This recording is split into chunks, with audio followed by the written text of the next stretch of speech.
nom soit exalté, à toi soit tout le présentateur, la présentatrice et les perpétuels scellés dans ton sang précieux, et que ce que je suis soit consacré à ton nom de Jésus, afin que ce programme te glorifie toi et toi seul, au nom de Jésus. Merci Papa de ce que tu me fais, au nom de Jésus nous avons prié. Amen.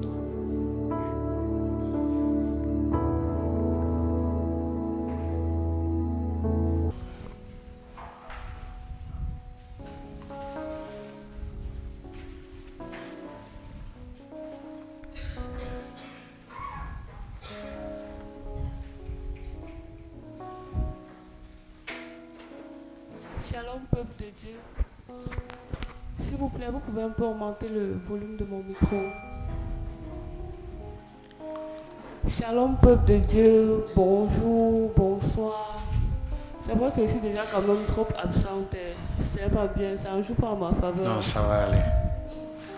J'espère que nous nous portons tous bien par la compassion du Christ. Alors, nous sommes sur ce plateau pour une nouvelle édition de notre émission Pasteur, j'ai une question. Et j'espère que vous êtes prêts pour aujourd'hui parce que ça va chauffer très très fort. Si je vous dis que ça va chauffer, c'est que ça va chauffer parce que ce qu'il va nous dire aujourd'hui là, apprêtez-vous seulement. C'est Là, le ce- message. Tu dis. Bon, moi je suis la sœur Claire et sur le plateau, je suis accompagnée de la sœur Sharon. Bonsoir ma sœur, Good evening, Claire. comment tu vas? I'm fine, thank you. Tu m'as beaucoup manqué. Ton sourire aussi. You too.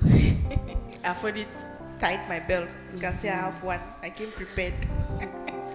Et nous sommes accompagnés de notre charmant pasteur, docteur chirurgien de la parole. Bonsoir pasteur. Shalom, sœur Claire. Comment vous allez ce soir? Non, je vais très bien. Donc vous n'allez pas trop bombarder. Non, non, si je suis gentil aujourd'hui. On espère vraiment. Amen. Et nous sommes accompagnés de notre pianiste. Il n'est pas visible aujourd'hui. Je ne sais pas pourquoi, si c'est seulement son esprit qui est avec nous.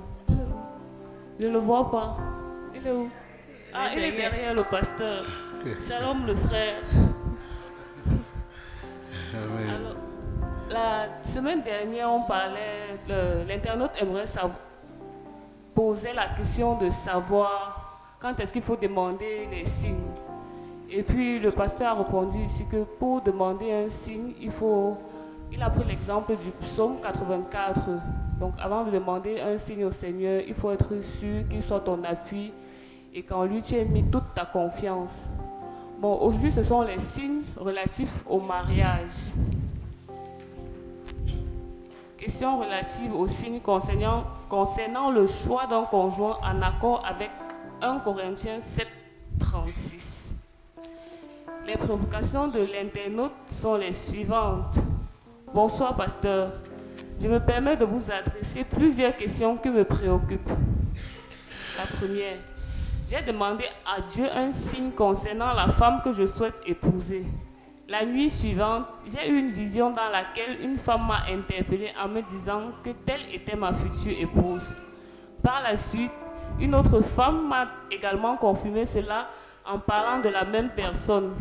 Cependant, dans la réalité, je connais bien cette femme, mais elle s'est mariée en avril 2024.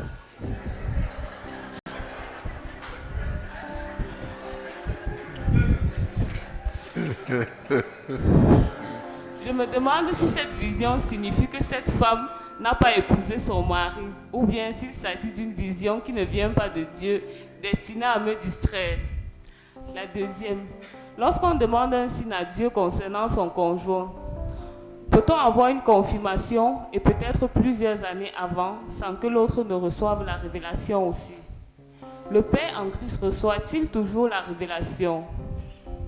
Et la dernière question, vous avez parlé de l'âge nubile chez les Hébreux qui était entre 12 et 14 ans. Dans la Nouvelle Alliance, comment est-ce qu'on la détermine? Si une personne atteint de cet âge avant son partenaire potentiel qui n'est pas encore prêt, la première devrait-elle attendre que le second soit prêt ou doit-elle aider ce dernier à se préparer? Alors, pasteur, je viens vers vous avec la première question. J'ai demandé à Dieu un signe concernant la femme que je souhaite épouser. La nuit suivante, j'ai une vision dans laquelle une femme m'a interpellée en me disant que telle était ma future épouse. Par la suite, une autre femme m'a également confirmé cela en parlant de la même personne. Cependant, dans la réalité, je connais bien cette femme, mais elle s'est mariée en avril 2024. Je me demande si cette vision signifie que cette femme n'a pas épousé son mari, ou bien s'il s'agit d'une vision qui ne vient pas de Dieu, destinée à me distraire. Alléluia. Amen. Je Voilà relis la que- question. Oui, essaye de relire. J'ai demandé à Dieu un signe concernant la femme que je souhaite épouser. La nuit suivante, j'ai eu une vision dans laquelle une femme m'a interpellée en me disant que telle était ma future épouse. Par la suite, une autre femme m'a également confirmé cela en parlant de la même personne. Cependant, dans la réalité, je connais bien cette femme, mais elle s'est mariée en avril 2024. Je me demande si cette vision signifie que cette femme n'a pas épousé son mari, ou bien s'il s'agit d'une vision qui ne vient pas de Dieu, destinée à me distraire. Ok, gloire à Dieu. Amen. Vraiment que Dieu fortifie le frère. Amen. Posez la question parce que le gars ici, c'est une femme et quelqu'un épouse la femme là. Ouais, c'est dur, hein.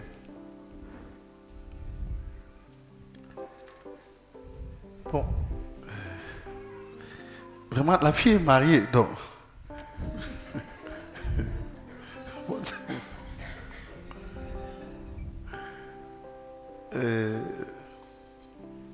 Les visions et les songes viennent souvent beaucoup plus de nos propres occupations, propres imaginations et ce à quoi nous nous sommes affectionnés. Vous savez,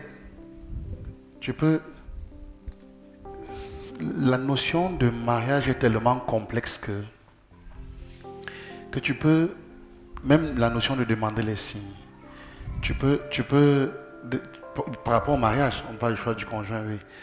Donc, tu peux regarder une fille, la pensée seulement de dire, la fille si est belle, la pensée là, si elle traverse la frange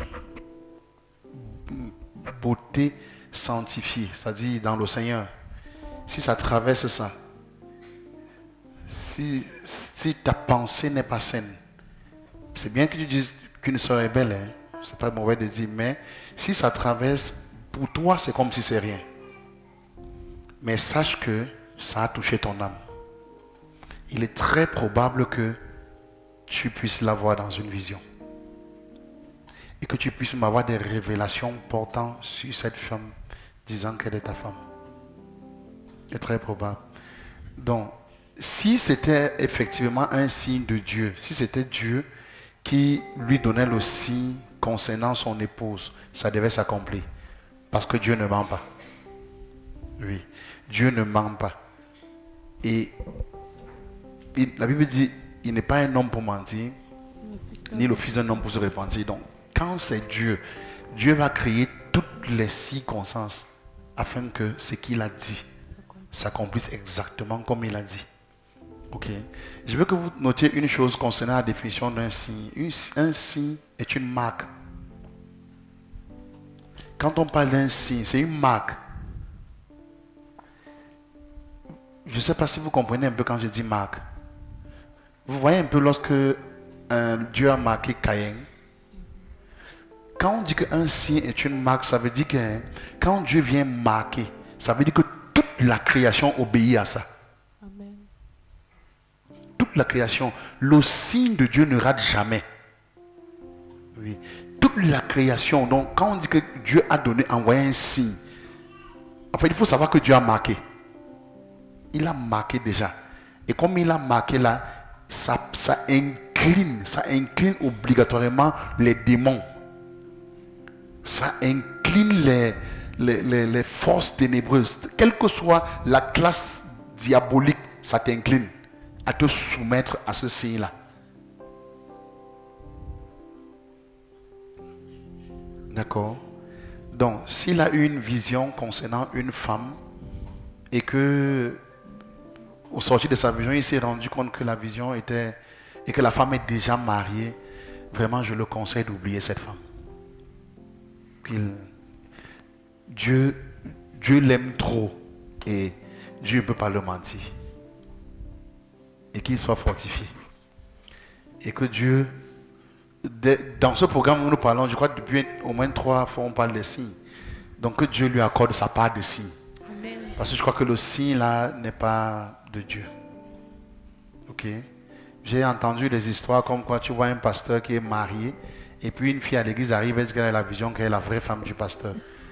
Ça c'est le diable. C'est le diable en personne. C'est pas bon. C'est pas bon. Cette femme est déjà mariée. Il faut qu'il oublie cette femme. Ok? Il faut qu'il oublie cette femme. Je peux dire que c'était une vision pour le distraire. D'accord? C'était une distraction qu'il considère juste que c'était pas le bon. Pasteur, et si cette femme-là, elle est mariée, mais ce n'est pas l'homme de la destinée Là, il faut vraiment... Bon, si je m'arrête à la vision, de manière simple, oui, si je m'arrête à la vision de manière simple, si la femme est mariée, n'allons pas directement déjà conclure que ce n'est pas l'homme de sa destinée. Ok, donc si on s'arrête d'abord au fait que la femme est mariée, c'est-à-dire il sort de sa vision et il se souvient que cette femme est mariée. Donc, je crois que le fait qu'il sort de la vision et qu'il considère que cette femme est mariée, c'est un indicateur pour lui dire qu'il oublie la vision. C'est un indicateur. Parce que quand on revient dans la parole, je ne sais pas qui est cette femme, mais si cette femme est chrétienne, déjà le divorce n'est pas... Donc, si la femme est allée jusqu'au mariage, je ne vais pas commencer à dire peut-être que les gens qui ont suivi son mariage n'ont pas bien suivi tout le parcours de son mariage ou bien juger la femme. Mais toutefois, ça peut arriver que les gens se marient et ce n'est pas le bon. C'est pour ça que le choix du conjoint est délicat. Okay. Ça peut arriver que tu épouses une femme ou un homme et que ça ne marche pas. Et tu réalises plus tard. C'est aussi possible de trouver, d'avoir un signe sur une femme qui est mariée et effectivement elle est ta femme. C'est aussi possible. Mais elle est mariée. Ok. Ça arrive aussi. Il y a des cas comme ça. Il y a des cas comme ça, tu constates seulement qu'elle est mariée. Et ça peut faire mal. Voilà, mais un enfant de Dieu, un fils de Dieu, qui beaucoup plus que Dieu a vraiment un programme avec eux. Donc, c'est difficile qu'il ira la femme. Parce que le choix de l'épouse est déterminant pour ta destinée. Donc, Dieu prend des dispositions afin que tu ne t'égares pas sur ce volet-là. Que tu ne t'égares pas. Maintenant,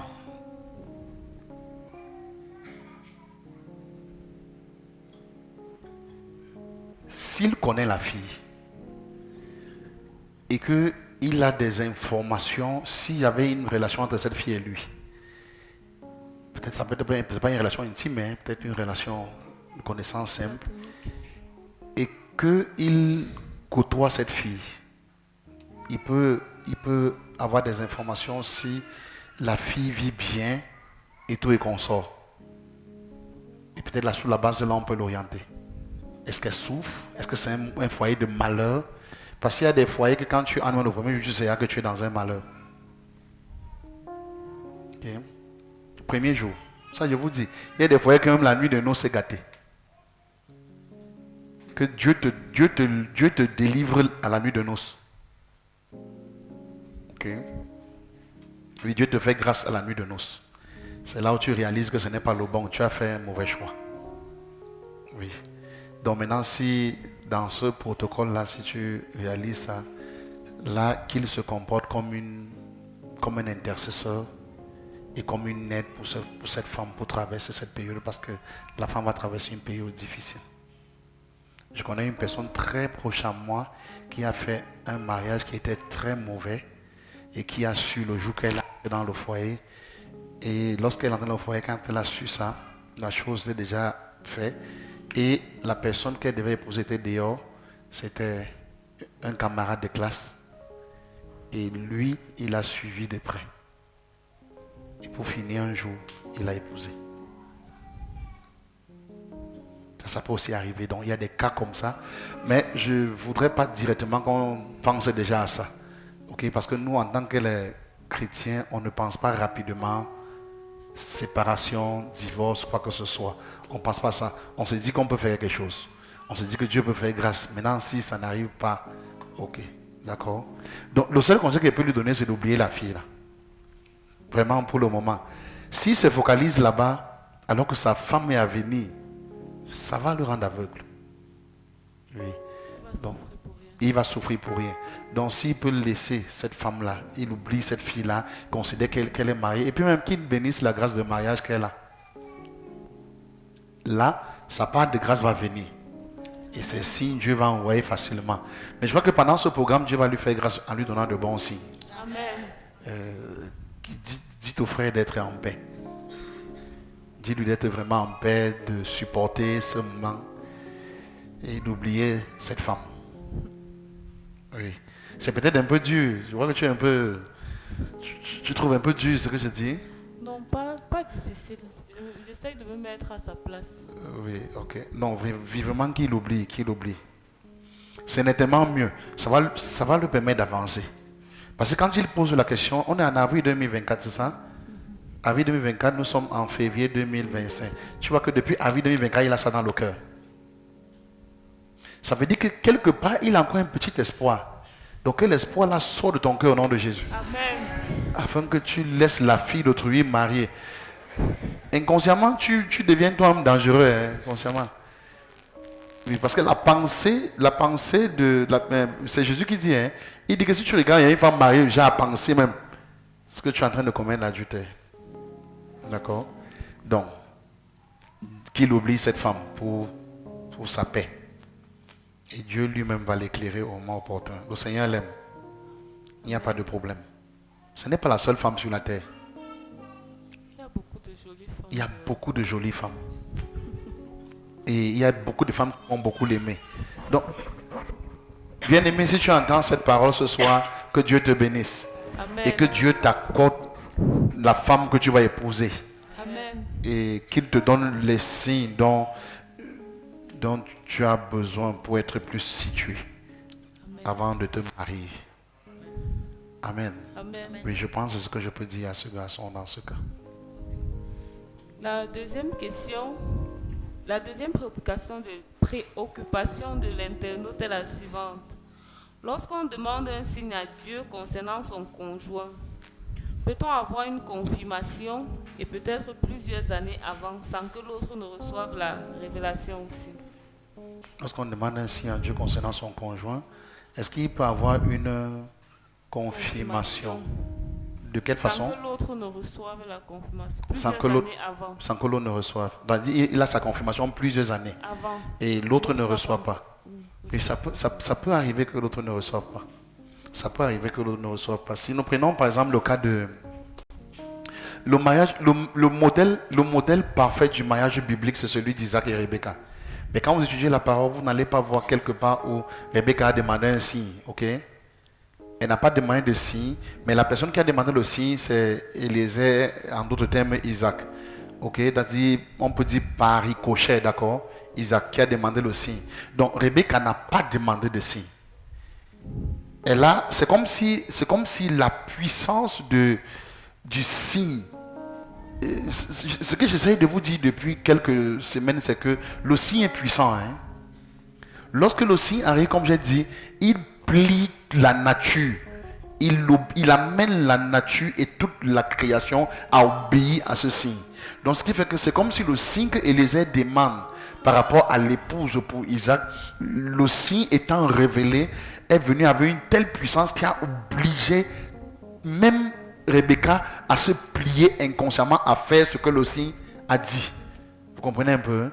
Donc toute la nature et toute la création obéit à un signe. Toute la nature. Quand c'est le signe qui vient de Dieu. Donc, elle n'a pas demandé de signe. Elle n'a rien demandé. Elle ne s'attendait même pas. Tout ce qu'elle sait, c'est qu'elle partait puiser l'eau. Alors que quelqu'un était quelque part avec ses projets de signe. Et il a demandé le signe à Dieu. Dieu a donné le signe. Il a dit, si je vois comme ça, et puis, ça s'est passé exactement. Tel qu'il a dit.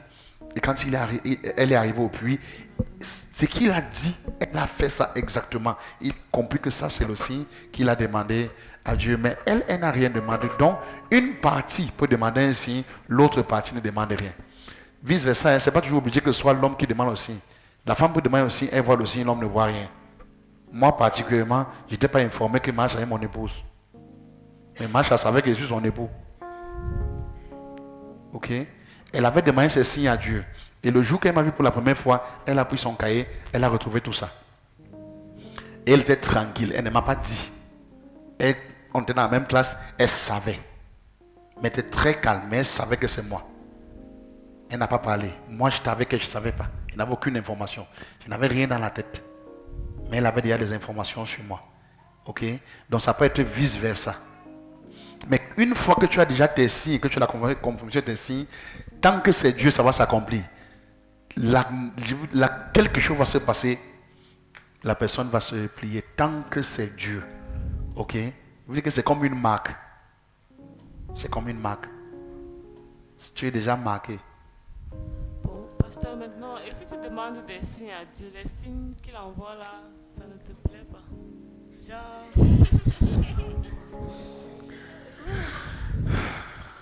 Là, tu n'es pas intéressé. Genre, c'est pas à ça que tu t'attendais. En demandant, tu avais quand même une idée de ce que tu veux avoir.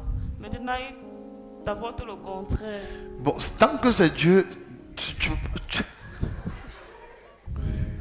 tu peux pas demander le pain à Dieu, il te donne le serpent. Ok?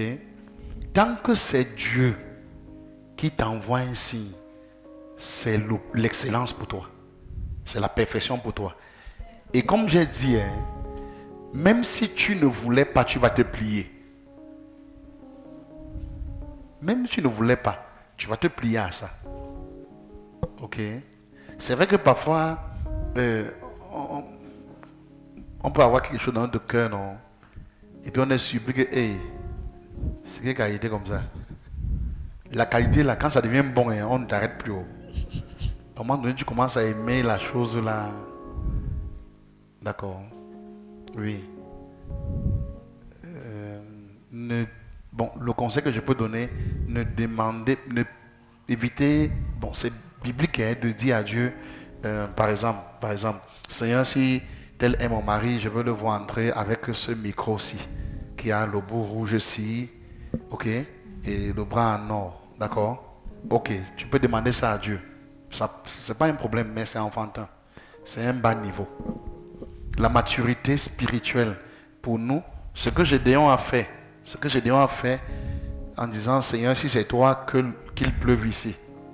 Et puis, ok, si c'est encore toi, qu'il pleuve sur le mouchoir. Si c'est toi, qu'il pleuve partout, il ne pleut pas sur le mouchoir. Ok, ça, ce sont des signes. Gédéon a imposé son signe à Dieu. Mais Gédéon n'avait pas, je vous ai dit, je pense à l'émission passée, je vous dis que c'est beaucoup plus un acte. Gédéon est encore un enfant. Oui. Il n'avait pas vraiment une relation avec le Seigneur. Oui. Ok. La maturité spirituelle veut que tu demandes à Dieu de te donner le signe. N'impose pas ton signe à Dieu. Oui. La maturité veut que tu dises à Dieu, Seigneur, donne-moi un signe pour que je puisse, tu comprends un peu, identifier au moment opportun. Donne-moi. Laisse que Dieu lui-même te donne un signe. Mais toi-même ne viens pas dire à Dieu le signe que tu veux. C'est pas bon. Mais c'est faisable. Ça se fait. Quand tu atteins un niveau de connexion avec Dieu, tu te soumets à sa volonté. Ce qui t'intéresse, c'est la volonté de Dieu. Maintenant, quand nous demandons, nous donnons des exigences à Dieu, c'est un peu comme si on commande Dieu. Ce n'est pas bon. Il ne faut pas le commander. Il ne faut pas le contraindre. Il ne faut pas faire ça. Il connaît ce qui est meilleur pour toi. Il sait. Il sait même ce qu'il t'aurait donné comme rassurance. Il connaît. Donc laisse que lui le fasse. il est préférable que tu lui demandes simplement, il va te donner. Ne lui apporte pas certaines contraintes. Ok. Oui. Maintenant, concernant le choix, l'idéal, parce que quand je vois l'enfant poser ce genre de questions, j'imagine qu'il a, c'est comme s'il a une crainte dans son cœur de ne pas faire le bon choix. Exactement. C'est ça, non? C'est ça. Oui, c'est comme s'il a une crainte dans son cœur de ne pas faire le bon choix du conjoint. Déjà, je voudrais lui dire de faire confiance au Seigneur. Ok? Qu'il mette sa confiance en Jésus. Et qu'il croit vraiment que tant qu'il a mis sa confiance dans le Seigneur ne lui donnera pas une mauvaise chose. Oui. Amen. Et qu'il prie en disant que Seigneur, même si c'est que je veux être tenté à commettre, la prière, une autre prière dit, ne permet pas que je tombe en tentation. Donc même Seigneur, même si c'est une femme que je suis au point de tomber en tentation pour l'épouser dans la séduction, gâte. C'est de bonnes prières. Il faut que Dieu gâte. Il faut que quelque chose se passe, que ça ne marche pas. C'est mieux comme ça là. Et ce genre de prière, quand nous le faisons, il faut croire en ça. Croire pourquoi? Parce que le jour que ça se gâte, tu supportes. C'est Dieu qui va gâter. Hein. Il y a parfois, tu dis à Dieu, Seigneur, si je me suis retrouvé dans des mauvaises relations, enlève. Et puis tu enlèves, puis ça vous énerve encore. Oui. J'ai vu des cas comme ça là, où quelqu'un arrive à moi et dit, ah Seigneur, telle personne qui était mon meilleur ami, il m'a quitté. Telle fille qui était ma meilleure camarade, c'est-à-dire entre filles, hein, vraiment je la prenais et puis elle m'a quitté. Et puis pendant qu'elle me parle, le Seigneur me dit, elle a fait une prière à l'église, où, avec son pasteur, où ils ont dit, les mauvaises connexions doivent Passer. Puis je lui dis ça. Il dit, ah, mais elle était mon amie. Hein. Il dit, ah, il ne faut les aider pas. Ok. Donc maintenant, la même chose peut se reproduire dans le cas du conjoint. Ça veut dire, tu dis, Seigneur, aucun père ne peut te laisser épouser une mauvaise fille. D'accord, oui. Donc tu dis, Seigneur, si ce n'est pas bon, si c'est quelque chose que tu ne veux pas, enlève ça sur mon chemin. Dieu va enlever ça sur ton chemin. D'accord. Dieu va t'éclairer, Dieu va veiller sur toi, Dieu va te garder afin que tu ne tombes pas en tentation pour épouser une telle fille. Ok. Donc maintenant, la deuxième chose que je vais lui dire pendant le temps de sa préparation à se marier, je voudrais lui dire, il y a 3 étapes importantes que parfois nous ne cernons pas. Dans la Bible dit dans Luc 2, 52, parlant de Jésus, la Bible dit que Jésus croissait. Quand vous voyez, il y a un protocole. Ok. Écoutez très bien ce que je veux dire là-bas. Hein. Quand vous voyez un protocole, on va revenir sur le texte qu'ils ont affiché de base. Mais avant de revenir sur le texte de base, je vais d'abord expliquer ceci. Écoutez bien le protocole-ci. Hein. Écoutez très bien. C'est un protocole délicat, c'est un protocole complexe. C'est un protocole qui va dans tout. Que ce soit dans le travail, que ce soit dans le ministère, que ce soit dans le mariage. Ce protocole, quand il n'est pas respecté, tu auras les problèmes. Écoutez très bien ce que je vais dire. La Bible dit, Jésus croissait en sagesse, en stature et en grâce. Ok? Donc ce que je suis en train de vous dire, c'est quoi? C'est que si vous voulez vous marier, quand Dieu est dans la préparation du mariage d'un homme, Dieu veut qu'un homme se marie, il y a ce qu'on appelle la croissance en sagesse. Si tu as la grâce du mariage sans avoir si tu as la croissance en grâce qui vient avant, et puis tu réussis à avoir la grâce d'avoir le signe de ton mariage ou de trouver la femme sans avoir développé ta croissance en sagesse, tu vas mourir. Tu vas te heurter. Je ne sais pas si vous me comprenez un peu. Le protocole ne veut pas qu'un homme acquiert la grâce sans la sagesse. Parce que quand tu as la sagesse, quand tu acquiers la sagesse dans le mariage, parce que la sagesse est séparée. Hein? La sagesse est, la Bible dit qu'elle est infiniment variée. Donc, il y a ce qu'on appelle la sagesse orientée pour le mariage. Sinon, tu vas gérer. Écoutez, tu peux avoir la sagesse dans le ministère, mais ne pas avoir la sagesse dans le mariage. Tu fais le ministère, ça marche. Marie-toi, ça échoue. C'est d'où on va dire que, mais comment cet homme réussit à avoir un ministère, mais il n'arrive pas à garder sa maison? Vous savez qu'il y a des pasteurs qui ont les foyers gâtés, les foyers cassés. Je connais un homme de Dieu très haut réputé, que sa femme l'a quitté, elle est partie épouser un Wadjo. Un Wadjo. Oui, un Wadjo. Sa femme l'a quitté pour aller épouser un Wadjo. Donc, tu peux avoir la sagesse dans le ministère. C'est-à-dire, quand tu enseignes, quand tu opères, non. C'est-à-dire, on sent la main de Dieu. Et quand tu donnes des conseils, on voit la sagesse. Mais quand ça touche ton mariage, ta vie conjugale, tu n'as pas ça. Il faut savoir que Salomon a eu une seule sagesse. Parfois on dit que Salomon est à la sagesse, c'est faux. C'est que ce n'est pas bien précisé dans les enseignements. Salomon a eu la sagesse du relationnel. La sagesse, ok. Salomon a eu la sagesse diplomatique. Ok. C'est ça qui a permis, la sagesse diplomatique a permis à Salomon de gérer le monde. Mais la gestion de sa maison et de tout ce qui pouvait se passer à l'intérieur, il n'en avait pas, ok. La gestion de la femme, il n'en avait pas. La gestion de... Donc, il avait plus l'autre côté. Donc, qu'est-ce que je suis en train de dire? Si tu veux te marier, ce qui est important pour toi, c'est que Dieu te donne la sagesse. Tu comprends un peu? C'est la sagesse qui va gérer ta statue. La statue, c'est ton état intérieur qui ressort physiquement. Hein. C'est ta posture, c'est ton état intérieur. Donc, la sagesse va entretenir ta statue. Et puis, tu auras maintenant la grâce pour gérer, pour rendre tout ça évident. Tu comprends un peu? Parce que la sagesse parle. La statue ressort ta posture. Tu comprends un peu? Ton état intérieur, ta posture. La grâce vient rendre les choses évidentes. Maintenant, si tu as, par exemple, la grâce de la richesse, sans avoir la sagesse de la richesse, tu vas te perdre. C'est d'où les personnes qui deviennent et qui s'égarent. Bon, peut-être vous ne me comprenez pas bien. Regardez, hein. Si vous observez bien, vous allez constater que les riches, certaines personnes riches, ils peuvent avoir, il y a parmi ces enfants un enfant à qui il envoie apprendre la sagesse. Oui. L'enfant est déjà dans la grâce financière.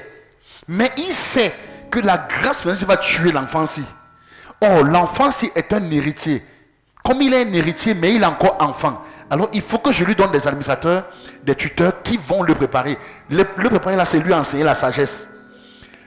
Quand il va te retirer, te déconnecter de la grâce financière, il va te séparer de lui. Tu vois, l'enfant là est traité comme bizarrement. En fait, l'enfant là est à l'école de la sagesse. Pourquoi? Parce que la grâce est déjà disponible. Donc, il va aller, puis il va acquérir la sagesse. Quand il va acquérir la sagesse, ça va développer sa stature. Il va devenir un enfant conscient. Maintenant, quand il va rentrer dans la grâce, la gestion de la grâce, il va bien gérer. C'est pour ça que Dieu ne te donne pas Canaan sans t'avoir donné le désert. Amen. Tu n'auras jamais le lait et le miel sans le désert. Or, la sagesse, tu l'acquiers à l'entrée en Christ. Et quand tu entres en Christ, quand tu entres de Christ, et quand tu entres dans le désert. Le désert là te permet de développer la sagesse maintenant. Et ça travaille ta stature. Ça te prépare, ça te bâtit. Ça fait de toi un homme fait. La Bible dit un homme à la stature parfaite de Christ. C'est les situations de la vie qui vont te mener là. Mais si la vie est trop facile, tu ne vas pas comprendre. Tu ne vas pas comprendre l'importance de la grâce. Tu vas mal gérer la grâce là. C'est pour ça que vous voyez un enfant qui peut conduire 2 voitures à la fois. Il est devenu bête, non? Un enfant qui est pris à dormir sur 2 lits. Il met un pied ici. Il met 2 pieds là-bas. Vous voyez des vidéos où les gens dorment avec l'argent sur eux. C'est la folie. C'est-à-dire, la grâce financière l'a égaré. Il a eu la grâce financière. C'est pour ça que Salomon va dire la grâce est trompeuse. Donc maintenant, dans la nouvelle alliance, qu'est-ce que le Seigneur fait? Il vient arranger. Il te dit que je veux que te donner la grâce. Ok? Mais pour que tu aies cette grâce-là, il dit il faut être sage. Après que tu auras acquis la sagesse, il faut travailler la stature. Quand ta stature sera à son top, la grâce vient. Tu ne te perds pas. C'est pour ça que vous voyez, il y a des gens qui servent Dieu dans l'abondance, mais qui sont équilibrés. Mais il y en a que quand il est dans l'abondance, il devient bête. Laissez-moi vous dire que le ministère prophétique, avant de gérer le ministère prophétique, il faut la sagesse.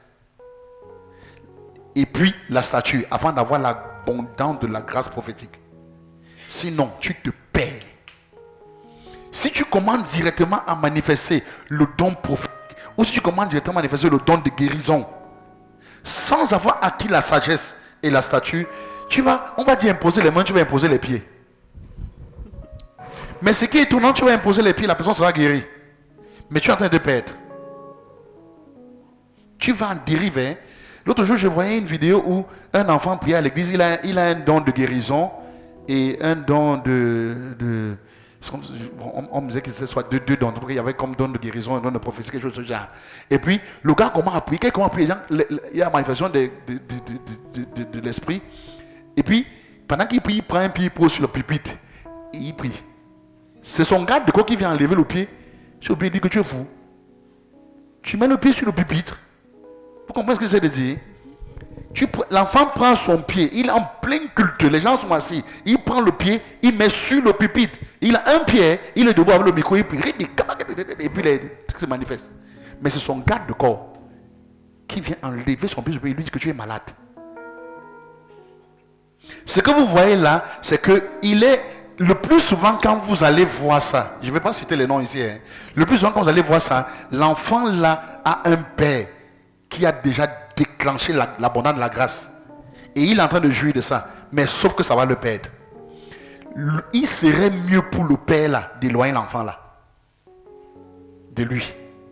Il faut qu'il éloigne l'enfant de lui et qu'il enseigne la sagesse. Il faut que la vie enseigne l'enfant là.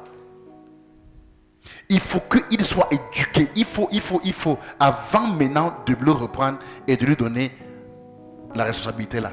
Sinon, l'enfant là, après sa mort, l'enfant là va se perdre. Ou bien même de son vivant là. Parce que déjà, le fait que l'enfant met le pied sur le pupitre, il y a perdu. Il a perdu. Mais qu'est-ce qui fait ça? C'est l'abondance de la grâce. Il y a des prophètes ici dehors que je connais qui au père avaient leur fils.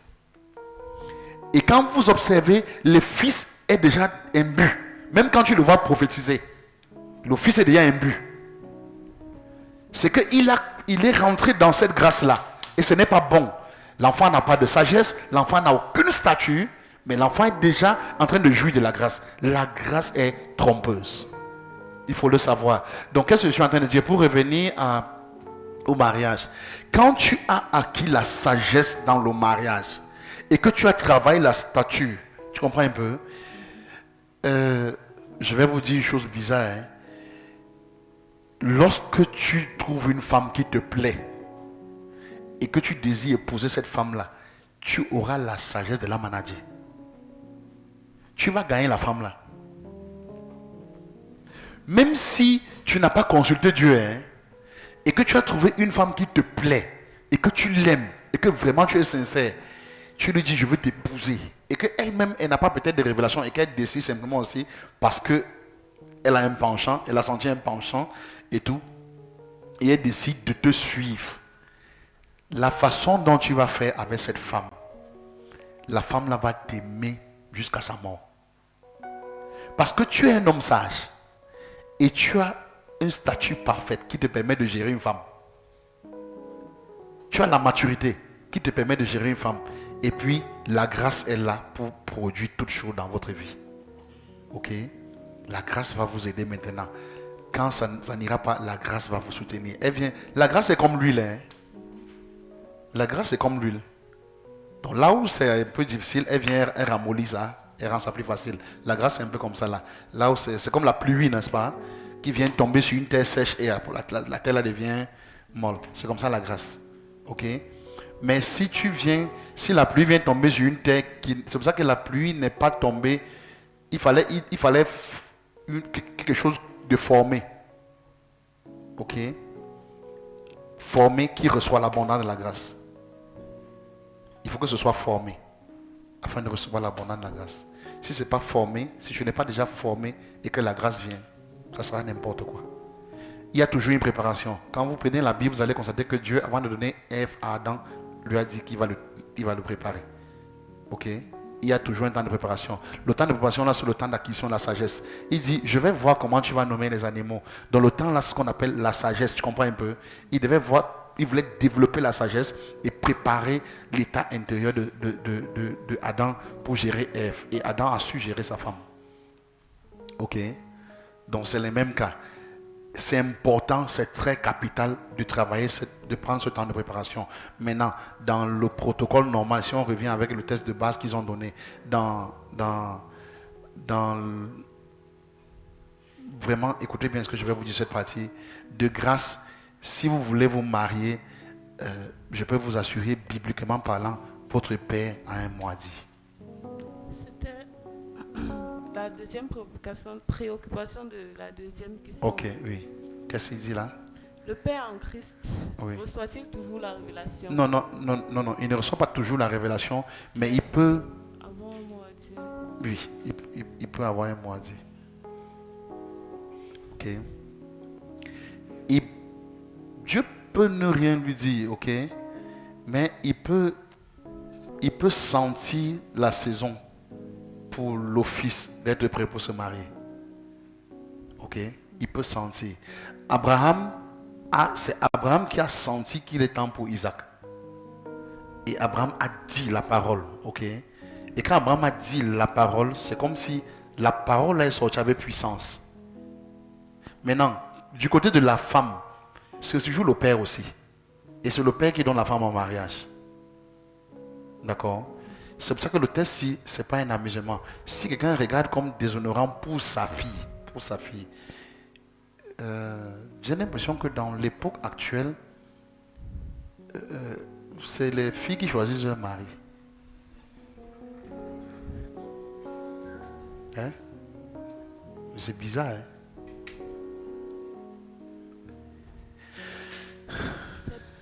C'est les filles, hein? Oui, dans la majeure partie des cas, la majorité des mariages qu'on a dehors aujourd'hui, ce sont les femmes choisissent. C'est-à-dire, elle a sa révélation, elle s'en fout de son père. En tout cas, papa, j'ai un merci. L'autre côté, le garçon aussi, en tout cas, papa. Frère, c'est elle. je vais vous dire une vérité. Le genre de couple là n'ira pas loin. Je vous parle de tout cœur. Et je prie vraiment ceux qui m'écoutent en ligne d'écouter bien ce que je dis. Tout mariage qui a été fait parce que la femme à un moment donné s'est plus accrochée à ce qu'elle a cru au lieu d'attendre aussi que le père, le géniteur, l'homme qui l'a accouché ouvre la bouche et parle et mette son seau.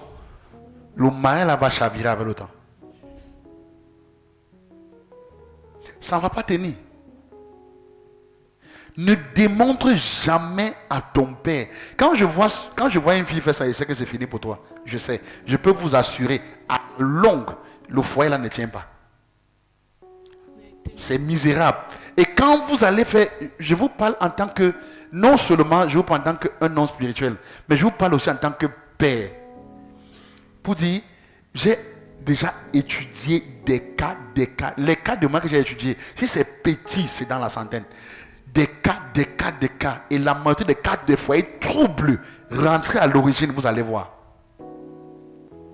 Tous les foyers troubles, au bout de 5 ans, 10 ans ou 20 ans, le trouble qui entre comment dans votre foyer là, retournez à l'origine, vous allez voir ce qui s'est passé. C'est le père. C'est le père du garçon, c'est le père de la femme. C'est les deux là.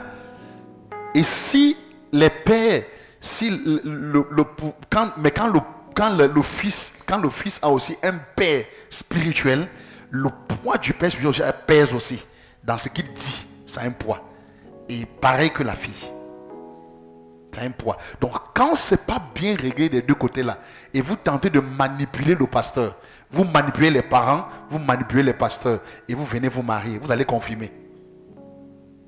Vous allez confirmer. Les parents ont le mot.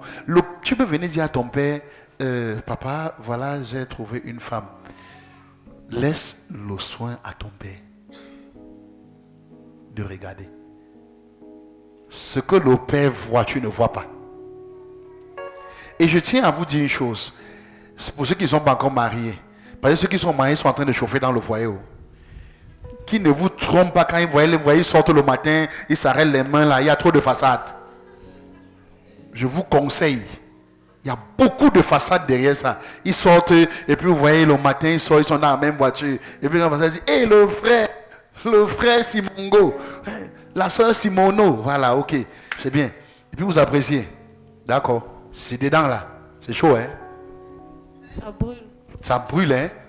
Ça brûle. Ça ne tient pas. À un moment donné, même l'amour, ça sort comme un cuit. L'amour là, ça descend. Ok? Ça coule, ça part. Donc vous êtes à la maison comme ça là. Vous rentrez à un moment donné dans ce qu'on appelle les compromis. Et vous commencez à vivre à la maison sous la base des compromis. Mais sauf que, vous savez, on ne parle pas, on ne peut pas parler. Si on est chrétien, c'est grave. On s'étouffe avec. On s'étouffe. On s'étouffe, c'est marrant. On s'étouffe, ok? Parce qu'on ne peut pas parler. On s'étouffe, on s'étouffe. Et quand on a encore couché les enfants, il ne faut pas que l'enfant réalise. Il faut encore bien s'étouffer. Tu vas t'étouffer, tu vas dire, je suis fatigué un peu plus. Je suis étouffé jusqu'au bout. Et tu vas éclater, paf. Soit tu éclates, c'est la mort. Soit c'est les cancers. Des choses bizarres. Soit c'est les AVC. La dépression. La dépression, tout ça, ça entre. Ok? Je peux vous assurer. Donc, il est préférable que vous, toi, dès que ton cœur bat déjà pour un homme. C'est pour ça que tu vois les mariages d'aujourd'hui. Tu vois les mariages, les jeunes mariés commettent trop d'erreurs. Avant, pendant et après le mariage. Ils commettent beaucoup d'erreurs. Que si tu n'es même pas fort, tu peux jeter l'enfant là. Que si la famille n'est pas forte, on peut te vomir. Oui, ils commettent trop d'erreurs. Trop d'erreurs. Parce qu'ils pensent qu'ils connaissent. Ils croient qu'ils s'aiment plus qu'eux. Ils pensent que c'est eux les amoureux de la terre. Donc, c'est eux qui enseignent maintenant l'amour à leurs parents. Ils comme, écoutez, du moment où vous éprouvez les sentiments l'un pour l'autre, vous êtes aveugle. Maintenant, ce que les parents commencent à voir, toi tu ne peux pas voir. Il faut laisser le soin dans un calme. Quand tu as posé le dossier sur la table de ton père, fille comme garçon, quand vous avez posé le dossier sur la table de vos parents, vous attendez. Vous attendez. Attendez. Vous soyez prêt à ce qu'on peut accepter comme refuser. On peut refuser. On peut refuser. Il est mieux que vous attendez. Vous mettez en prière et vous vous dites l'un à l'autre, si c'est Dieu, Dieu va parler à mon père. Amen. Si c'est Dieu, il parlera à ma mère. Quoi qu'il en soit, tant que c'est Dieu, quelque chose va se passer. Amen. Oui. Et vous restez calme. N'entrez pas dans le déshonneur, le mépris et tout, la brutalité, comme je vois beaucoup faire là. Les mariés n'ont pas conscience qu'ils n'ont aucune utilité aux yeux des gens. Vous savez pas quand vous vous mariez là, vous amenez les gens à dépenser. Donc vous savez pas que ça fatigue les gens. Est-ce que vous savez que les maris ne sont même pas conscients que les gens souffrent derrière eux? Ils sont comme des vendus. Quand tu les vois par le mari, ils sont là. Il a la tête là, ils n'ont plus la tête. Pendant ce temps, les gens souffrent derrière. Les gens voyagent de partout. Les gens sont auprès de vous. Il faut qu'on vous habille. Il faut qu'on fasse ci. Les gens préparent. Les gens. Et puis vous êtes les yoyettes, vous êtes chaud. Et puis vous êtes encore orgueilleux. Normalement, avec des gens, on est censé fouetter les mariés. Je vous dis la vérité, c'est ce qui se passe. C'est ce qui se passe. Lorsque les mariés n'ont pas conscience que les gens qui sont là pour eux et que ces gens les aiment, tous se sont sacrifiés parce que vous n'avez rien à donner à personne. Vous n'avez rien à donner à personne. Tous qui sont là sont en train de dépenser. Tout le monde qui vient, les gens qui voient de partout là, c'est pas toi qui as payé le billet d'avion de quelqu'un, hein, pour qu'il parte d'un pays à un autre, hein. C'est pas toi qui as payé le bus de quelqu'un, hein. C'est pas toi qui as payé son hôtel, hein. Et non seulement il se déplace, il fait tout ce qu'il fait, et il finit encore ton mariage, hein. Il prend l'expression que ton mariage se passe bien. Les parents dépensent. Quand on dit par exemple que la fille va se marier, le père de la fille, c'est lui qui prépare la dot, hein. Il reçoit, c'est les dépenses. C'est pas ton mari qui donne l'argent là. C'est son argent. Et non seulement il reçoit, et après ça, qu'est-ce qui va encore se passer? Il y a ce qu'on appelle le vin d'honneur. On dirait que le père de la fille reçoit le vin d'honneur. Donc même le petit enveloppe que tu as donné 100 000 là, c'est quoi? Toi, le mari que tu es venu dire que quand tu prends 100 000, tu mets l'enveloppe et tu casses le bâton. Je mets les dents. Hein? Donc c'est ça. Maintenant, un mariage lucide, c'est-à-dire quand tu vois un mariage lucide, les enfants ont une telle... Ceux qui ont atteint la maturité, ceux qui ont la maturité, quand tu vois, tu sais. Ils ont une façon, une attitude, une façon de se comporter même pendant le mariage, une façon de faire, une façon d'être soumis et d'être reconnaissant pendant le mariage. Et ils sortent de là avec toutes les bénédictions possibles. Amen. Toutes les bénédictions possibles. Ils ont une manière de faire. Ils ont une manière. Là, tu sais que ici, il y a la maturité. Tu sais, ici, il y a la maturité. Ils ont atteint, ils ont laissé le soin à la famille, les parents, de prendre son disposition et ils ont un état d'esprit clair, lucide pour examiner les situations. Parce que je n'ai jamais compris, dans la tête des mariés, on les combat toujours. C'est la sorcellerie. Ça, c'est de l'immaturité. Donc, quand tu vois, ça, c'est un signe pour que tu comprennes que toi-même, tu es immature. Comment tu es immature? Tu ne peux pas te marier. Vous entrez où? Vous entrez dans la guerre. Ok? Mon épouse me connaît. Et je reste comme ça. Il lui dit, tu vois tel foyer, il se passe telle chose. Je sais. Je lui dis, tu vois tel foyer, il se passe comme ça, tel foyer. Tel foyer, il se passe, je connais. Je sais. Parce que Dieu me montre. Et puis tu vois les gens, quand tu les vois le lendemain, ils sourient. Souris. Et puis même quand tu souris, je souris aussi. Je dis, gars, du courage. Ok. Donc, faites l'effort toujours de travailler votre statut. Faites l'effort de développer la sagesse pendant votre mariage. C'est-à-dire, ou bien même avant de vous lancer dans le mariage, développer la sagesse. La sagesse va te dire comment tu vas gérer les parents. La sagesse va te dire comment tu vas gérer les amis. La sagesse va te dire quand est-ce qu'il faut être reconnaissant. Quel as-tu adopté devant qui ne pas. Quel caractère il faut. Comment. Afin de sortir de là étant béni. Et quand tu sors de là dans cette posture étant béni, la grâce te poursuit. Vous savez, j'ai souvent l'habitude d'expliquer. Quand je me mariais, Dieu m'avait investi d'une capacité terrible. Et j'avais tellement éduqué mon épouse dans l'attitude du mariage qu'il est arrivé même en plein mariage que l'une de mes mamans qui est venue pour le mariage, mandatée même par la famille, m'a abandonné en plein mariage, elle est partie. Malgré toutes les expressions que j'avais prises pour elle et tous les consorts. Après le mariage, malgré tout ce qui s'est passé après le mariage, j'ai pris mon épouse. Le lendemain, on n'a pas dormi. Donc, comme on est retourné dans notre nuit de noces, on est levé le matin, première heure. J'ai pris mon épouse, je lui ai dit, allons chercher ma tante. Et on est arrivé avec mon épouse chez ma tante. J'ai dit qu'il faut s'agenouiller. C'est elle qui m'a jeté. C'est elle qui m'a abandonné. C'est elle. Mais j'ai dit, allons s'agenouiller. Je parle, mon épouse est là. On est parti d'un point à un autre point. On est arrivé là-bas. Elle était là avec certaines de mes tantes. Et on s'est agenouillé à demander pardon. Même si on t'a fait n'importe quoi, pardon. Tu ne rentres pas à Yaoundé sans que tu n'aies pardonné. Mais elle était en tort sur toute la ligne. Toute la ligne. Il faut savoir avaler ta fierté. Il faut savoir avaler ta fierté. J'ai vu tout ça, j'ai observé et tout et consorts. Et quelques années plus tard, ma tante est venue me voir en pleurant. Elle s'est repentie. Je t'avais abandonné pendant ton mariage. Parce qu'à un moment donné, ses yeux vont s'ouvrir. Ses yeux vont s'ouvrir. Mais j'étais sorti de là béni. Et mon épouse est sortie bénie. Ça, c'est des signes de la maturité qui prouvent que tu as déjà acquis la sagesse et que tu es déjà sage. Sinon, tu vas faire un mariage qui va apporter beaucoup de désordre, beaucoup de tension, Vous savez, mon mariage, quand je me suis marié, après mon mariage, il y a eu de fortes réconciliations familiales et ça a ouvert les portes de mariage étrange dans ma famille. comme je finis de me marier, ça a ouvert, parce que je suis le premier petit-fils dans toute ma famille à se marier. Que ce soit côté paternel ou côté maternel. Je suis le premier qui se marie. Qui a dit qu'il part à la... il va à la mairie, il va à l'église. Je suis le premier.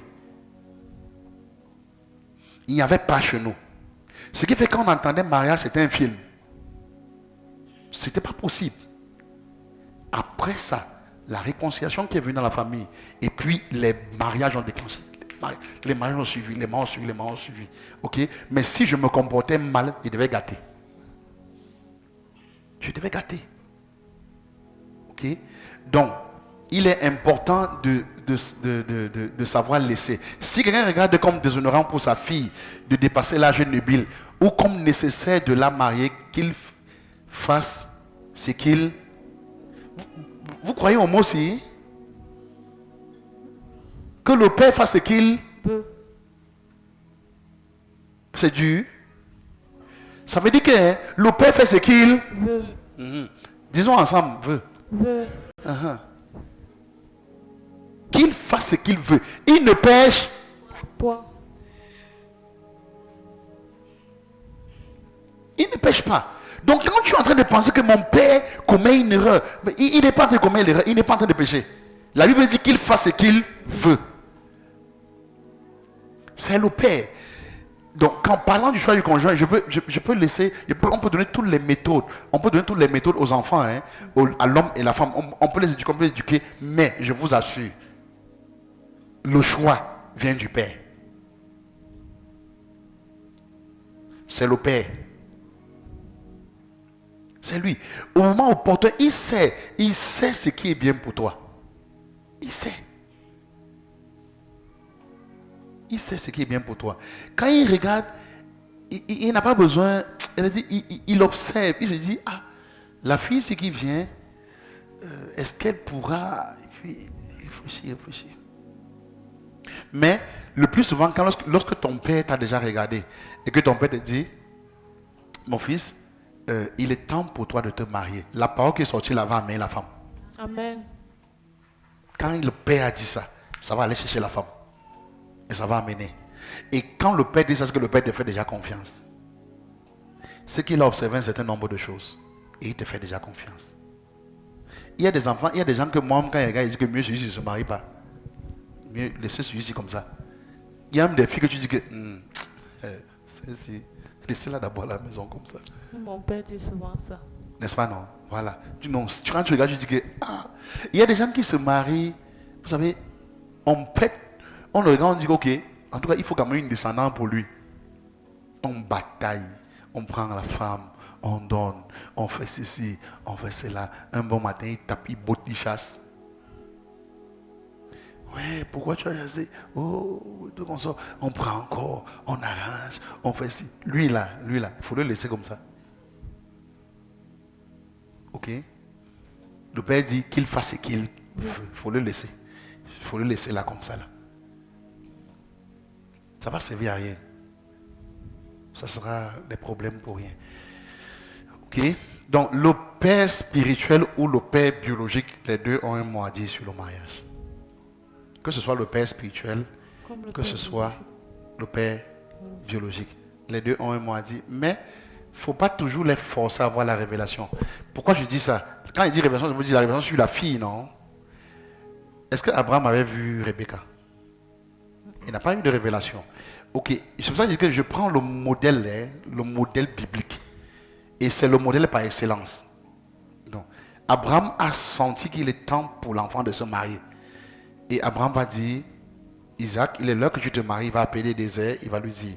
Donc, Eliezer est l'image du Saint-Esprit. D'accord?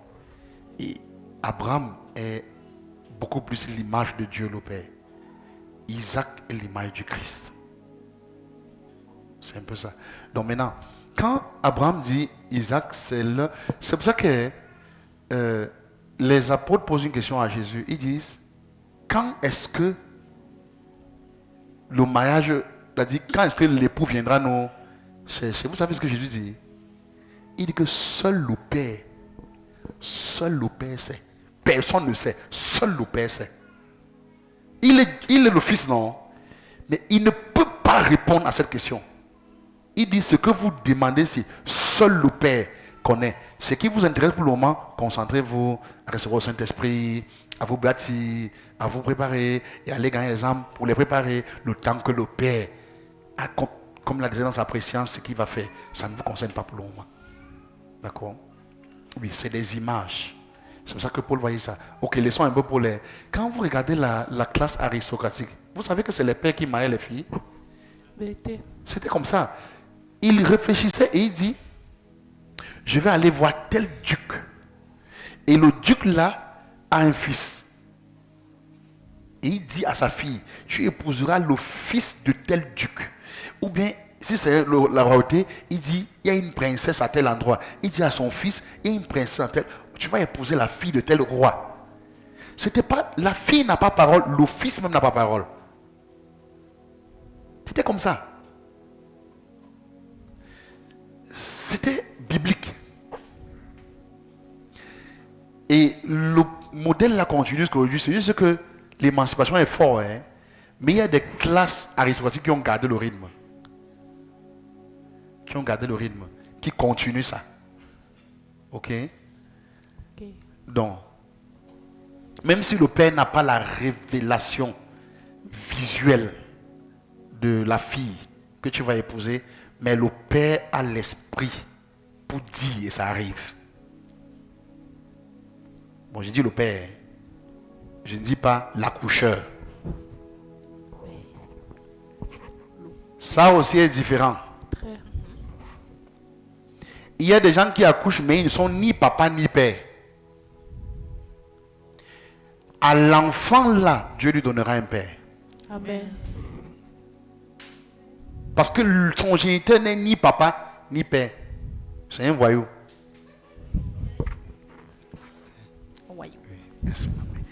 Donc, à celui-là, Dieu donnera un père.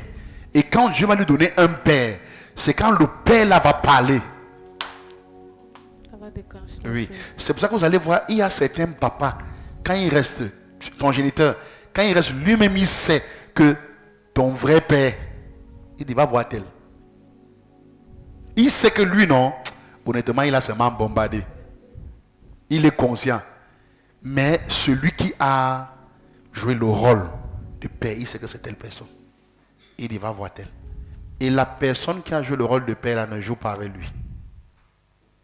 Il a plus de pouvoir que celui qui t'a accouché sur ta vie. C'est bizarre, mais je vous dis des choses délicates. Celui-là a plus de pouvoir. C'est au cas où ton père biologique qui t'a accouché là peut parler dans ta vie si celui-là dérange. Et que peut-être il ne veut pas ton avancée. Là, le père biologique peut dire, ok, vraiment, tu as trop traîné l'enfant, tu as trop dérangé l'enfant. Et puis, il dit, en tant que père qui t'a accouché, fais. Mais si ce n'est pas le cas, laisse l'autre la faire. Sinon, ça va te causer beaucoup de tort. Ok? Donc, je crois que j'ai répondu à sa question. Que le Père spirituel, il a dit le Père spirituel, n'est-ce pas? Le Père en Christ reçoit-il toujours la révélation? Comme j'ai dit, oui. Pas toujours. Oui, il peut ne pas toujours voir, mais il peut. Le fils peut même amener la femme. Hein? Ok? Et il regarde. Et son âme accepte. Maintenant, tout comme le fils peut amener la femme, il prie et Dieu lui montre. Et Dieu le confirme. Tout comme le fils peut entrer avec la femme et il dit arrêtez-vous là-bas. Tournez-vous comme ça. Partez comme ça là. Ok? Donc tout ça peut arriver. D'accord? Qu'est-ce que j'essaie de faire? Il ne faut pas qu'on divinise les pasteurs. Non, il reste des hommes. Et Dieu fait ce qu'il veut. Dieu peut lui montrer comme Dieu peut ne pas lui montrer. D'accord? Et il peut aussi utiliser son expérience, son sixième sens, pour sonder. Peut-être Dieu ne lui a rien dit, mais il peut utiliser sa maturité pour voir, pour se rassurer. Et tout ça, il peut donner son point de vue. Ok? C'est ça. La troisième et dernière question. Vous avez parlé de l'âge nubile chez les Hébreux, qui était entre 12 et 14 ans. Dans la Nouvelle Alliance, comment est-ce qu'on la détermine? C'est l'âge nubile, non? Vous avez parlé de l'âge nubile chez les Hébreux, 12 à 14 ans. Comment est-ce qu'on l'a Moi, déterminé je pense dans que la Nouvelle c'est quelque Alliance? chose qui est comme... c'est un peu comme si même rentrer dans la rousse. Hein. Je ne sais pas si ça peut rester, si c'est resté chez les Hébreux. Mais c'est comme si c'est quelque chose qui est déjà connu. Comment je peux expliquer ça? Si dans la rousse, on dit que il y a une diffusion, par exemple, dans la rousse, on dit quoi là? Bon, j'ai défini par exemple si, n'est-ce pas? En grec, c'est ça. En français, c'est ça. Tu comprends un peu? Donc, l'âge nubile, c'est beaucoup plus entre l'âge de 14 à 16 ans. Ok, je ne pense pas avoir dit... Tu sais quel là-bas? 12 Non, et non. 14 ans. Je pense avoir dit 14 à 16 ans. Oui. Donc, voilà un peu la tranche que j'ai donnée. 14 à 16 ans. D'accord? D'accord. Donc, de la même façon que c'était en grec, les grecs comme ça, en hébreu et tout, mais même partout c'est la même chose. Hein. C'est comme si tu comprends ce que j'essaie de dire? C'est partout, oui. Donc l'âge nubile proprement dit chez la femme. Chez la femme, oui. C'est de 14 à 16 ans. Oui. Et maintenant, c'est une capacité mature pour se marier, ou auquel on constate que son système génital, la matrice, tout ça, ses organes ont atteint la maturité pour entrer en couple. D'accord? D'accord. Ok. Maintenant, dans le plan spirituel, ça devient plutôt une notion qui rend les deux matures à se gérer, à stabiliser leur couple.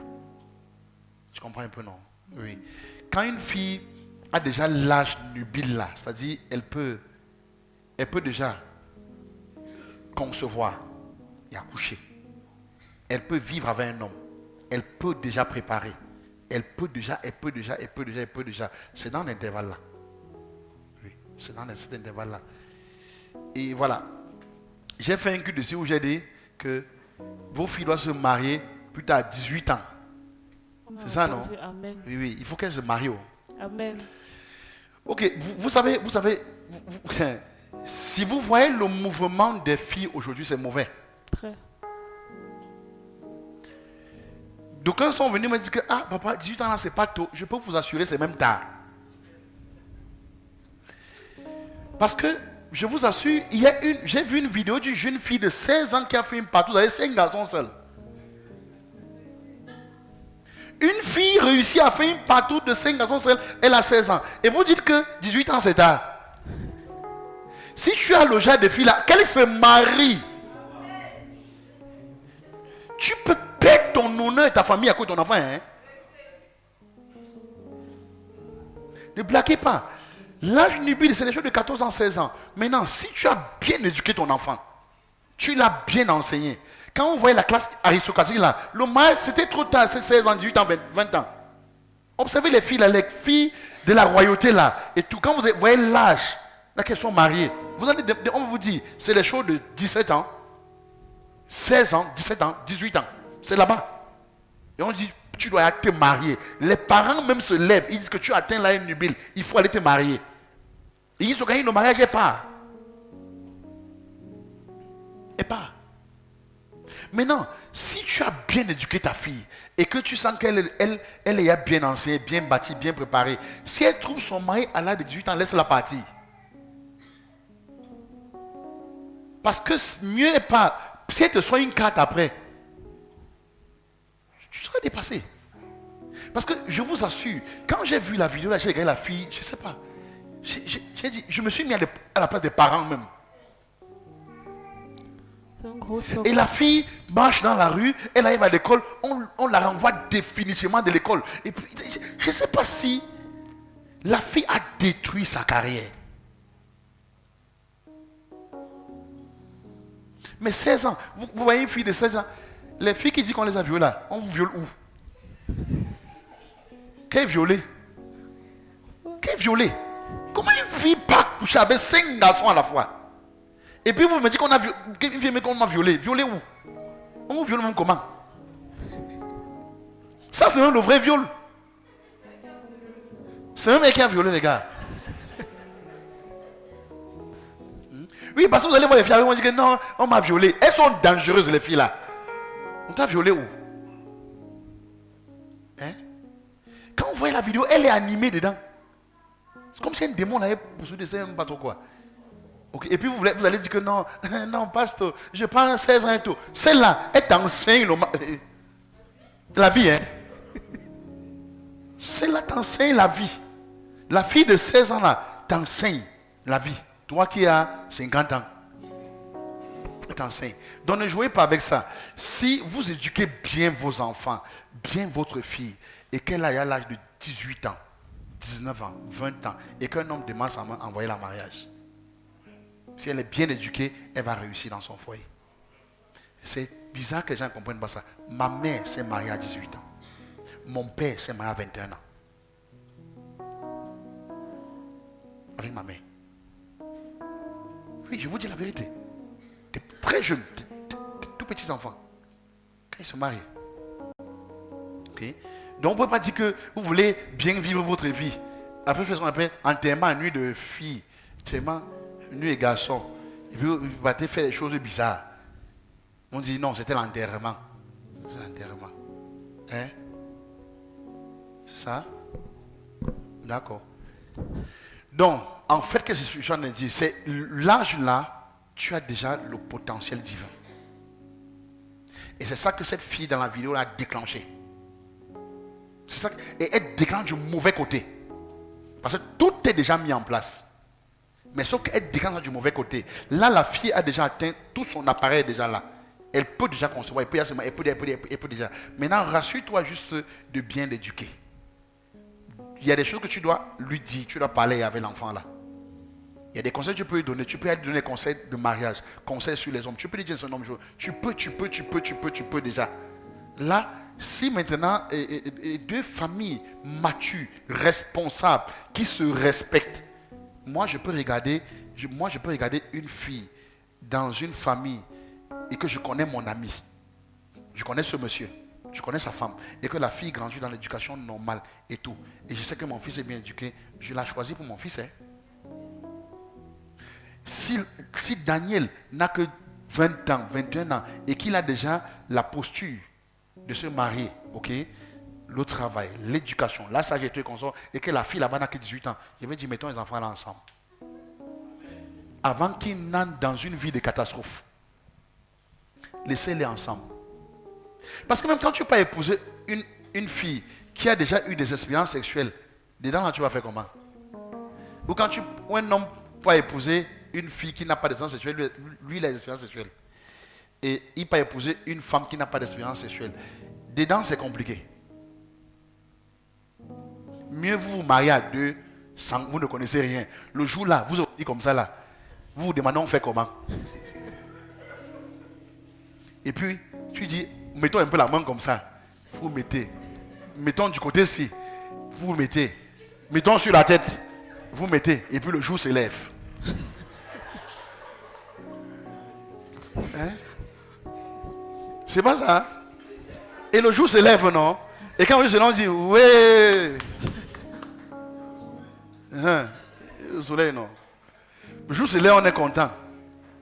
D'accord? Oui, c'est encore préférable comme ça là. Au lieu d'aller mettre ton fils avec une panthère.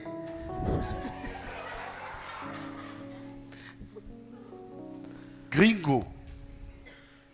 Dangereuse. Okay, et puis, ton fils est là quand même perdu au milieu. Quand il termine la fille, le gars, il dit que va mal au père ici. Il s'est bien embrouillé, il est descendu. Ok? Tout ça, et c'est pas bon. Donc, si tes enfants peuvent se marier tôt, mes pères, dans le Seigneur que vous connaissez bien, papa, il y a ses 21 ans, non? Papa Lambé, je pense que c'est 21 ans. Je vous dis, mes deux pères que vous connaissez, les femmes étaient moins. Je vous dis. Je vous dis. Donc c'est vous qui, aujourd'hui, ça devient un scandale. Pourquoi c'est un scandale? c'est un scandale. Ça ne peut pas être un scandale. Je vous assure, si vous, quand vous voyez j'enseigne sur les choses, c'est pour vous, c'est pour votre bien. Si vous réussissez à éduquer vos enfants dans ce sens, vous les enseignez, vous les bâtissez et les deux grandissent. Et puis si possible, si tu peux connaître une famille vertueuse. Parce qu'il y a aussi ça qui compte. Aujourd'hui, on ne respecte plus ça. Sans ça, vous partez épouser les bêtises. Vous partez dans une famille dont les liens sont compliqués. Tu vois un gars, il te plaît. Tu n'as aucune entité. Tu n'as pas une idée des entités de sa famille. Tu n'as aucune idée. Tu ne connais même pas. Tu ne connais rien. Et puis tu dis, il me plaît. Tu vas confirmer dedans. C'est pas que tu vas confirmer. Et nos familles faisaient quoi? Ils observaient avant. Et ils partaient se renseigner. C'est quelle famille là-bas? C'est la famille qui? Et puis on dit, par exemple chez nous, c'est la famille Tessassi. Et puis on dit que c'est la famille Tessassi. Puis on sait qui est Tessassi, on dit c'est elle. On regarde, il vient d'où? On regarde. Est-ce qu'il y a associé chez lui? On regarde. Est-ce qu'il y a ceci? On regarde. Est-ce que on vérifie? On vérifie. C'est quand ils vérifiaient tout ça que eux ils disaient maintenant, ok. Il n'y a pas telle chose. Il n'y a pas telle chose. Il n'y a pas telle chose. Il n'y a pas telle chose dans la famille là. Là, je peux donner ma fille là-bas. Ma fille peut entrer là-bas. Avant, ils contrôlaient au moins ça. Mais de nos jours, c'est que dès que tu es vu dans le bus, ton nez me plaît. C'est fini. Le téléphone du père sonne. Papa, je viens, hein? On a causé. Attends-moi. Papa, j'ai trouvé mon mari. Qui te plaît ou pas, il me marie. C'est lui. C'est lui. Et puis tu pars. Tu vas confirmer. Tu vas confirmer. Je vous explique des choses. Moi, je demande la grâce là à Dieu. Pour mes enfants, je vais observer, jusqu'à observer la famille. Oui, je vais observer même la famille. Est-ce que cette famille est vertueuse? Est-ce que ça c'est la prière que moi j'ai fait à Dieu. Et j'ai dit à Dieu, fais-moi la grâce là d'observer ce genre de choses et de me rassurer avant de donner mon enfant. Fille comme garçon. Fille comme garçon. De donner, je regarde, je me rassure. Est-ce que, parce que toi l'enfant, tu n'as aucun moyen d'appréciation. Tu n'as aucun moyen, il ne faut pas te tromper les yeux. Tu n'as aucun moyen d'appréciation, aucun moyen de contrôle. Et je vais donner un conseil aux filles. La fille, elle est la plus fragile. C'est pour ça que j'ai dit qu'il faut que l'homme travaille beaucoup sa sagesse et sa stature. Puis qu'il reçoive la grâce du mariage. Celui qui a trouvé la femme a trouvé le bonheur, c'est une grâce. Donc une fois qu'il a travaillé sa sagesse, la stature, la grâce du mariage va venir. Quand la grâce du mariage vient, il va trouver la femme. Il va trouver l'épouse. Maintenant, quand il trouve l'épouse, il doit savoir que c'est un être fragile. Et pas d'une couverture dans sa couverture. Ok? Elle a besoin d'être protégée. Donc ce qui fait que il faut savoir une chose, c'est que avant de donner ta fille en mariage, il faut te rassurer, est-ce que ce garçon peut protéger? Parce que la femme est fragile. Est-ce qu'il peut protéger? Est-ce qu'il peut la couvrir? Est-ce qu'il... J'ai en horreur, même quand mon propre sang insulte une fille. J'ai en horreur. C'est-à-dire quand tu parles mal d'une fille, non, ça ne passe plus. J'ai en horreur. Puis si tu as une histoire avec elle, vous avez eu un enfant et tout, et tu parles mal d'elle. Non, ça ne passe plus avec moi. Ça ne passe plus. Il dit, même si tu es mon frère, même père, même mère, ça ne passe plus. Je te mets à l'écart de moi. Je ne veux pas ça. Parce que la fille que tu as prise, c'est une être fragile. Et le père t'a donné, tu deviens sa couverture. Elle n'a pas vraiment de moyens de protection. Maintenant, qu'est-ce que je vais chuter à quoi? Pour dire aux filles, lorsque vous voulez vous marier, rassurez-vous que l'homme qui vous épouse, là, votre père influence sur lui. Votre pasteur influence sur lui. Ça, c'est un conseil que si, écoutez, homme, dans les deux sens, c'est même d'ailleurs, homme comme femme. Si tu épouses un homme que ni ton père, ni ton pasteur, ni son père, ni n'a l'influence pour lui dire arrête, et il arrête, tu es morte. Tu es morte. Il faut veiller, il faut observer ça. La femme qui se marie doit regarder ça. Qui est même soumis à qui? L'homme s'y est soumis à qui? L'homme que j'épouse, il craint qui? Il respecte qui même? est-ce qu'il peut respecter notre pasteur? Est-ce qu'il peut respecter mon père? Est-ce qu'il respecte son père? Il faut te rassurer de tout ça avant d'entrer. Si tu constates qu'il craint, c'est bon. Mais, et tout ça, tu peux le savoir si tu veux. Tu peux le savoir si tu veux. Oui. Il y a des conversations. À un moment donné, il faut sortir de votre nuage. Je parle aux femmes. À un moment donné, prenez conscience que c'est une vie que vous engagez. Dis-toi à un moment donné qu'il faut que je sorte un peu de mon noyau 5 minutes. Sors ton noyau même 5 minutes. Et regarde bien. Rassure-toi. Comment est-ce qu'il parle de ton pasteur? Comment est-ce qu'il parle? Comment il parle son père? Comment tu essaies de voir tout ça? Est-ce qu'il a une crainte, un respect profond? Est-ce qu'il a tout ça? Et tu essaies de voir s'il a tout ça. Là, tu peux te lancer. En sachant qu'un jour, s'il fait quelque chose ne va pas et que le pasteur peut lui dire que viens, il va venir, arrête et il va arrêter. Pardonne, il va pardonner. Tout ça. Parce que si ce n'est pas le cas, tu es morte. Il va faire toi ce qu'il veut, il va insulter qui il veut. Comme il veut. Et puis tu seras en train de dire, ah, ce signe j'avais vu depuis. Mais c'est trop tard. Et c'est vice versa. Le garçon, c'est la même chose. Si tu veux épouser une femme, il faut que la femme la respecte son pasteur. Votre pasteur. Qu'elle ait une crainte. Si ce n'est pas dans les deux cas, et tu entres là-bas, là, fais attention. Fais attention. Parce qu'il faut à un moment donné qu'on soit capable de vous parler et que vous écoutez. Je vous dis, si vous voyez les dérives, je redis à mes enfants, je vous parlais, même ce qui se passe dans le ministère avec certains garçons mariés ici, je sais. Je sais. Même si je ne parle pas, je sais. Je sais. Il faut faire très attention. Il faut faire très attention. Le mariage, ce n'est pas un jeu. Ce n'est pas un jeu. Le mariage est très bien, très beau même d'ailleurs, mais ce n'est pas un jeu. Dedans là. Ce n'est pas un jeu. Donc de grâce. Et puis vraiment Dieu donne la femme. L'enfant craint peut-être les signes et tout et qu'on sort, oui. Naturellement, j'ai dit le mercredi dernier que sans crainte, demande le signe à Dieu. Mets ta confiance dans le Seigneur, demande le signe, demande la confirmation à Dieu. Dieu va te confirmer. Mais si aussi tu n'as pas de confirmation de Dieu, tu peux avoir une conviction. La Bible dit que la conviction n'est pas péché. Tu peux avoir une conviction, alors épouse-la. Épouse-la. Mais épouse au moins une femme qui sait, qui a la notion, qui a une certaine notion du mariage. Qui sait que là où elle part, elle épouse un chef. Parce que vraiment, les femmes, vous n'épousez pas un ami. À la base, vous n'épousez pas un ami. À la base, vous n'épousez pas Chéri Coco. À la base, vous n'épousez pas l'oignon vert. Ok? À la base, vous épousez un Seigneur. Oui. Si une femme comprend que là où je pars comme ça sous un Seigneur. C'est un Seigneur, je dois lui être soumise. C'est un chef. Quand tu es intégré dans ta conscience comme ça là, c'est déjà bon. Oui. Mais si elle n'a pas d'éducation dans ce sens et tout, ok, c'est bien, hein, mais le temps qu'elle intègre ça, vous allez vous doser. Hein. Oui, parce que dans sa tête, elle a épousé Poupi, quoi, je sais pas. Donc, Poupi ne peut pas me dire... Dans sa tête, elle a épousé bébé. Voilà, bébé. Donc, c'est pour ça que les femmes pensent naturellement que le mari est obligé que si elle dresse le lit, lui il pose l'oreiller.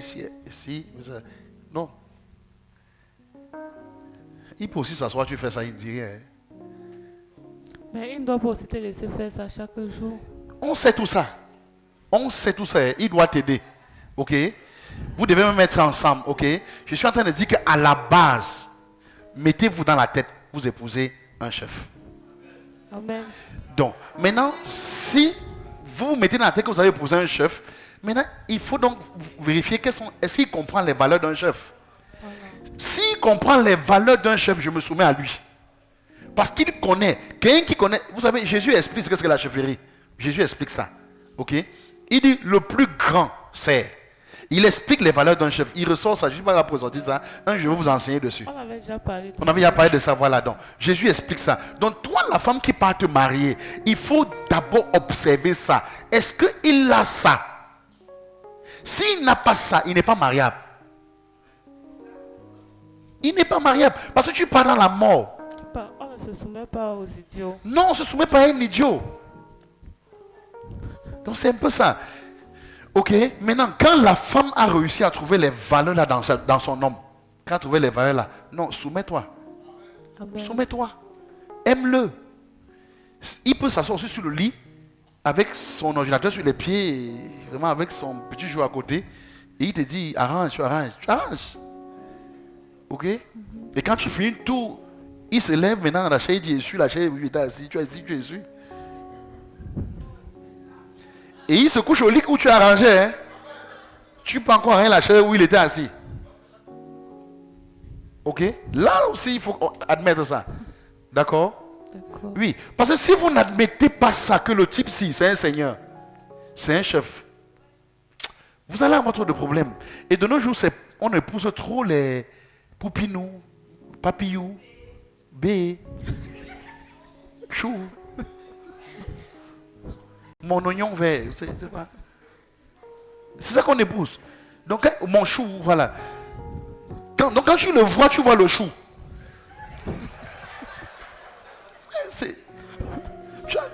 Quand tu es en train de voir le gars assis sur la chaise, c'est un costaud monsieur, barbu. Et tu mets, tu attends chou, et puis tu vois le chou. Donc, lui-même, il s'est fait appeler chou. Mais il est croquable, il est mangeable. On peut faire une sauce avec les oignons et le carotte avec. Donc voilà. Donc quand la femme te voit, elle te voit un légume, un légume, tu es chou, tu vois le légume. Elle va te bouffer. Hein? Donc qu'est-ce que j'en ai dit? Il faut qu'à un moment donné, même dans la maison, que la femme sache que je ne peux pas l'appeler ni par son nom. J'entends les femmes qui appellent leur mari par leur prénom. Non. D'autres disent, Oui. le père de Junior. Voilà. Bon, faut aller Junior parce que dis un peu le père de Capricolo. Donc tu vois un peu. On peut faire comme ça qu'il y a un Junior dans la salle. On sait jamais.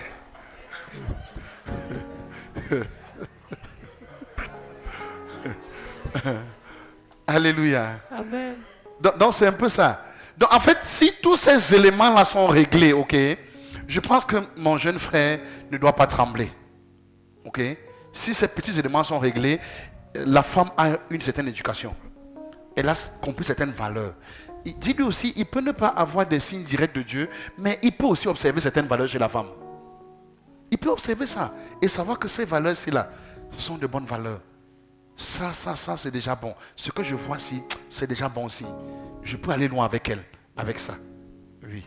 Et puis, femme aussi, quand l'homme a vu cette valeur, gardez aussi la valeur là. Ne donnez pas la valeur là pour un mois. Il faut garder ça toute la vie. Amen. Il faut garder ça toute la vie. Oui.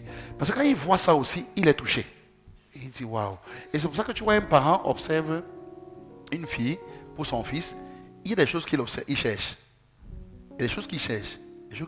Dieu peut ne pas lui parler directement, mais il y a des choses qu'il cherche. Quand il voit ça, il sait que cette femme est une bonne femme.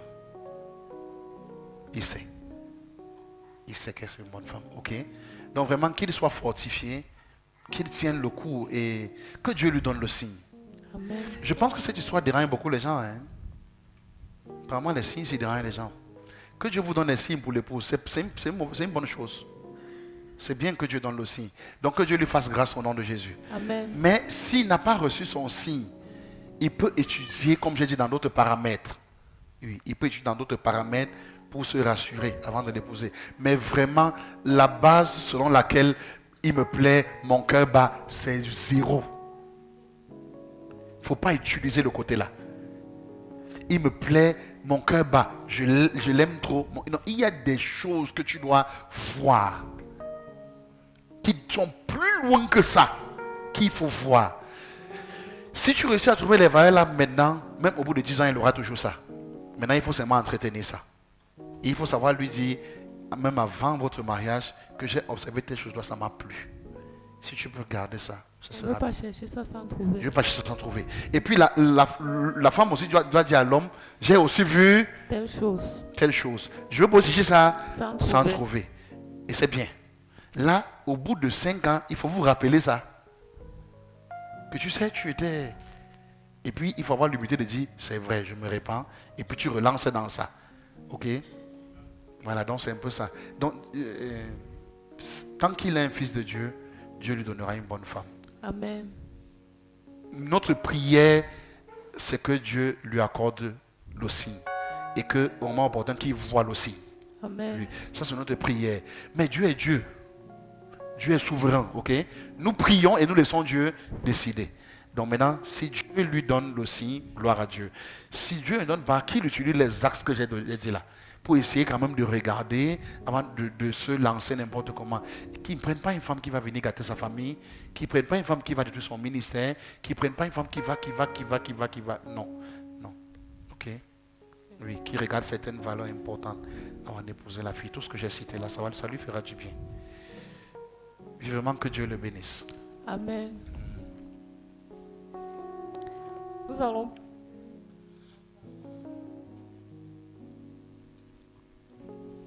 passer la parole à la sœur Sharon pour le résumer en anglais. Sister Sharon, you have the floor.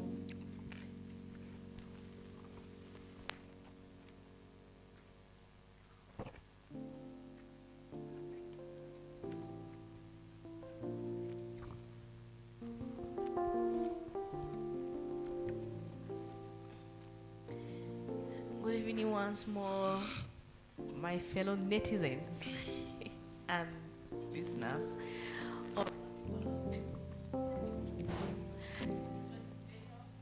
Son micro. Ouais. Ok, Oui, c'est bon. c'est bon. Ok. Good evening, good morning, depending on where you find yourself. It's always a pleasure to be on this platform. Understand that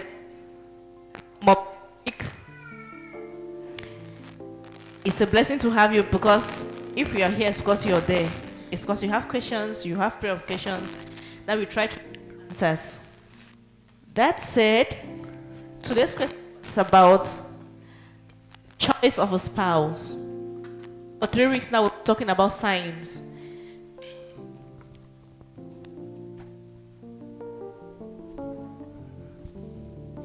For 3 weeks now, we've been talking about signs, and today one of our netizens asked if it's possible to get a sign when you are looking for a spouse.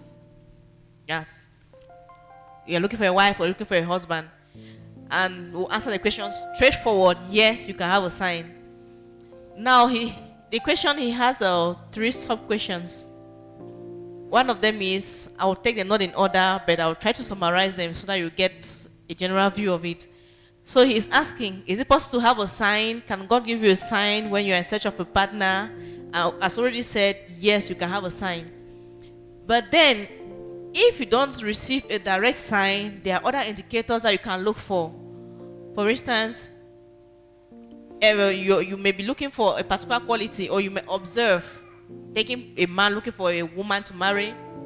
You may observe some character traits, you may observe some values the person has, the person you're intending to marry has, and those values may speak to you.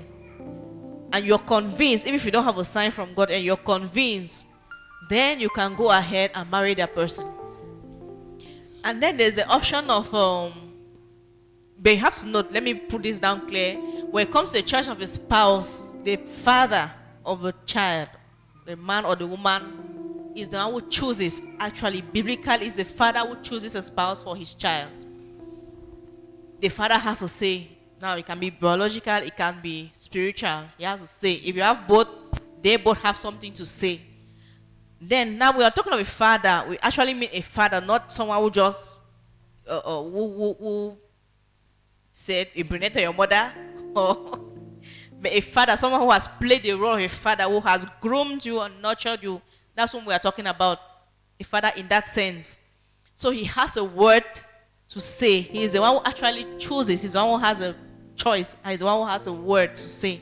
So he can let you go as well as he can keep you. Because the person asked with a text, he said according to 1 Corinthians 7 verse 35. Because it's talking about a father who thinks that his daughter has attained the age of marriage, the noble age, if he gives his daughter or if he keeps his daughter. So he used that text as base. So the father has final say. The child has no say. We'll say, oh, in our society today, we can say, but biblically, we are talking about biblical stuff. So biblically, Bible is a standard. So biblical is the father who chooses. Now, already said, if you look for it, if God does not give you a sign, then you can look for certain qualities. The father can observe. He can observe. He says, okay, this girl or this boy has certain character traits. He has his values. He's coming from this family, because our parents and our grandparents, they used to do that. In time past, they did it. I'm sure some people still do it right up to date. They observe this family. What do they have as character? How do they behave? What ties do they have? Is there any misfortune? Is there any obstacle? Is there any drawback? What is limiting that family? Any limitation?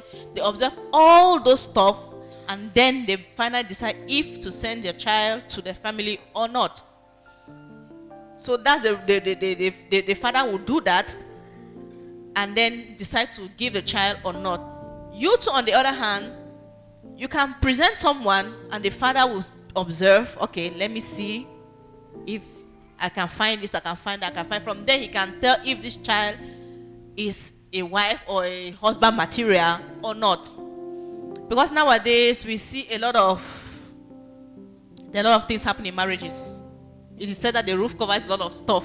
Why? Because many people just precipitate.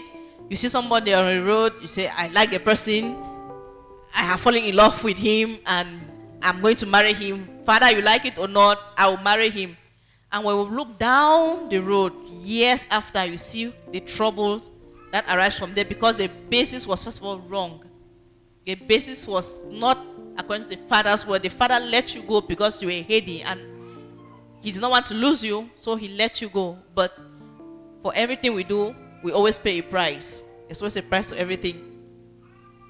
Now, talking of noble age, in the time past, it used to be around 14 to 16 years. And if you see right now in some aristocratic societies, when a child, especially a girl child, is already at that age and has been well groomed, has been well taught, well educated, they already plan to send her into marriage. Why? Because there your body has developed. It is God made it that way.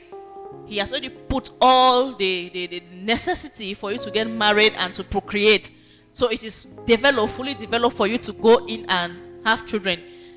And you see that nowadays in our societies, it's during that time that the devil and society is trying to lead a lot of people wayward. So if you have your child that you've groomed up well, you've educated well at that age, and who finds a good husband, or you, the father, finds a good husband or wife, it's better to let that child go than to lose him into terrible things. It's about noble age. We talk of noble age in Christendom, the spiritual realm. It's an anointing. An anointing that comes from marriage. It's not about the physical age per se, because you can be 50, but you're still very mature. So when we talk of noble age in the Christian domain, it's an anointing that comes on you that makes you ready for marriage. That's it. But physically, it's the age 14 to 16. Now, before getting married, try as much as possible to acquire wisdom. Why? Because wisdom will lead you to grow your stature. The talk of stature is that maturity. And maturity is on different levels. Emotional maturity, physical maturity, financial maturity, and you can name the rest. It will lead you to develop that stature and to be well built. Now for the women, know that when you're getting married to a head or a chief. We've already said that here on one of our sessions. We talked about this a lot. We expanded on that. Know that you're getting married to a chief, a head. And when you're getting married, you have to know that you are supposed to submit. Now, to submit, you also have to see certain qualities. Because the man you're getting married, he's a head, yes, but there are characteristics of a chief. He's supposed to have some characteristics. which are characteristics of a chief. So if you see that, it will be very easy for you to submit. And for the man, know that you're getting married to a weaker sex, and you have to be able to protect. And that's another point that families will look into. The father will look into. This is my daughter, the daughter I'm giving away. Would the man I'm giving her to be able to protect her? Because a woman lives from one covering to another. He lives from the covering of a father to the covering of a husband. So if he's leaving the covering of a father and going to the covering of a husband, would that husband be able to protect her, to care for her? That's something a father will always look after, to check, because you will not want to. You will not want to groom your child and then have her destroyed by a scoundrel. It's not possible. So you have to look at whether he or she can protect your child. Those are one of the characteristics. Now, we said you can ask for a sign, and yes, God can give you a sign, but don't impose your sign. Don't impose. Please, don't impose. A perfect characteristic or a perfect example in the Bible was Rebekah and Isaac. The father may not have the revelation of who the husband or the wife is to be, but the father can feel that the time is ripe for my child to go into marriage. He has that right, he has that capacity. He can feel that, okay, it's time. Abraham did not have a revelation of who Isaac's wife was to be, but he knew that it was time. And he told Eliezer, who is a symbol of the Holy Spirit, that go and find a wife for my son. And he went. Rebecca herself did not have a sign. I don't know, she had a sign. But there are things she saw, because when Eliezer came, he talked about his master, the person who sent him. He is this, he is that, he is this, he is that. So she had tangible reasons to accept, because there are things, she saw some values. She knows that where she's going to, she'll be protected, she'll be cared for, she'll be. She answered, but she's not have a sign, a passport sign that, okay, this man like this is my husband or will be my husband. So the father will feel that God did say with Adam. He said, he got to a time, he said, it's not good for man to be alone. And he made it for Adam. So Isaac and Rebekah is a typical example of a perfect marriage. That's what we can follow as example. Now, at one stage, you have to swallow your pride. Marriage is a good thing. Yes. But it's also not easy. It's also not easy. It's also not easy. So every marriage that does not follow these steps will always meet problems along the way. Talking of problems, but we know that problems can be fixed. If you all come to the realization that you started on a bad footing, you're ready to make amends, you're ready to follow. I'm talking mostly to those who are in the Christendom. You're ready to make amends and try to make things right. It can work, but you would have taken a lot of time, you would have spent a lot of energy, you would have wasted so many years. So it's better to always go on the right footing. So yes, God can give you a sign for a spouse. He can tell you, this is your wife, this is your husband. But he can also give you that conviction. You can also have a conviction that this is my wife, this is my husband. So that is a summary of all what has been said here concerning the choice of a spouse. May you remain blessed. Amen. Have I summarized now? Alléluia. Ok. Nous sommes arrivés au thème de notre émission et je vous remercie d'avoir été nombreux ce jour. Nous vous donnons rendez-vous mercredi lorsqu'il sera exactement 18h. Et pour tous ceux qui aimeraient nous rejoindre ici sur place, nous sommes situés à Simbok, derrière l'école primaire anglo-saxon Blessed. Nos jours de culte, le jeudi nous avons un enseignement ici à partir de 17h. Le vendredi on a l'école des intercesseurs à partir de 18h. Et le dimanche dès 9h nous avons le culte habituel. Donc n'hésitez pas à nous envoyer vos questions et toutes vos préoccupations au numéro qui s'affiche à l'écran. Je vais passer la parole au pasteur pour la conclusion. Alléluia. Ok, nous allons conclure. Voilà, chacun va noter Ecclésiaste 5 à partir du verset 1. On va lire Ecclésiaste 5 du verset 1 jusqu'au verset 6 et on va prier. Ecclésiaste 5 du verset 1 jusqu'au verset 6. Voilà, c'est ça.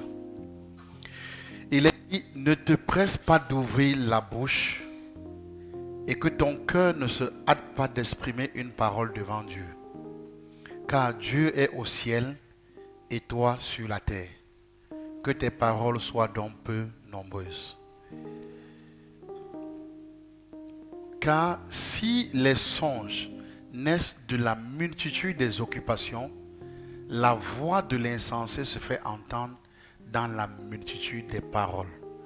Donc, il dit, si les songes naissent de la multitude des occupations, ça veut dire que tu peux avoir des songes qui viennent de tes occupations. Donc, les meilleurs songes que tu peux avoir, ce sont des songes qui viennent lorsque tu t'occupes des choses de Dieu.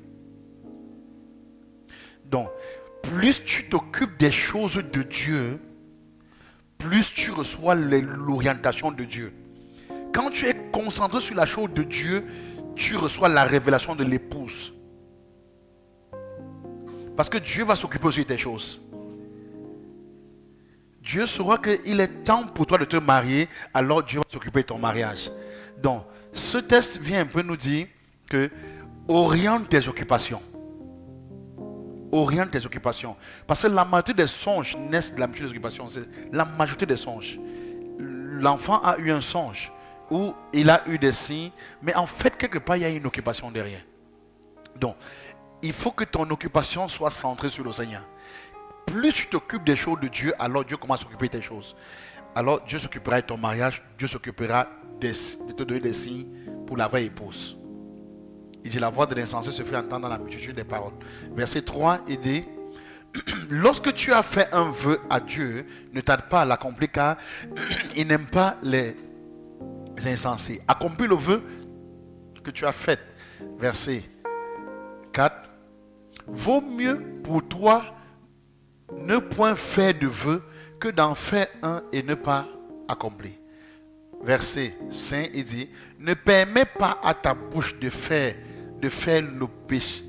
pécher ta chair et ne dis pas en présence de l'envoyé que c'est une inadvertance. Vous savez, on a trop ce mot. On dit, oh, j'ai dit ça par inadvertance. Pourquoi, il dit, pourquoi Dieu s'irriterait-il de tes paroles et détruirait-il l'ouvrage de tes mains? Verset 6, là où je vais m'arrêter. Il dit, car s'il y a des vanités dans la multitude des songes, il y en a aussi dans beaucoup de paroles. C'est pourquoi crains Dieu. Je veux chuter en disant ceci à l'enfant. Crains Dieu. Développe ta crainte pour Dieu. La crainte de l'Éternel est le commencement de la sagesse. Plus tu vas craindre Dieu, en adoptant ce que je viens de lire de 1 à 5, que ta bouche ne te presse pas de dire une chose tôt. Même si tu as une vision concernant une femme, ne parle pas vite.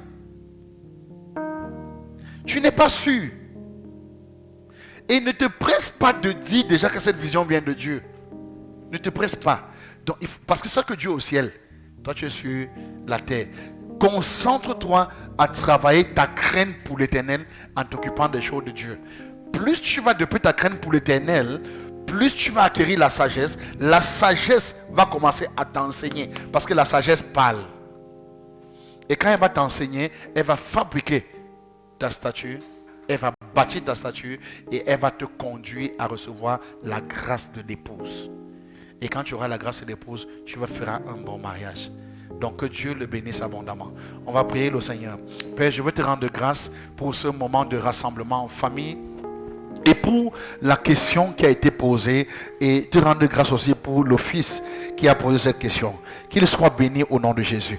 Et que tous ceux qui ont écouté ce moment d'exhortation, qu'ils reçoivent la double portion au nom de Jésus.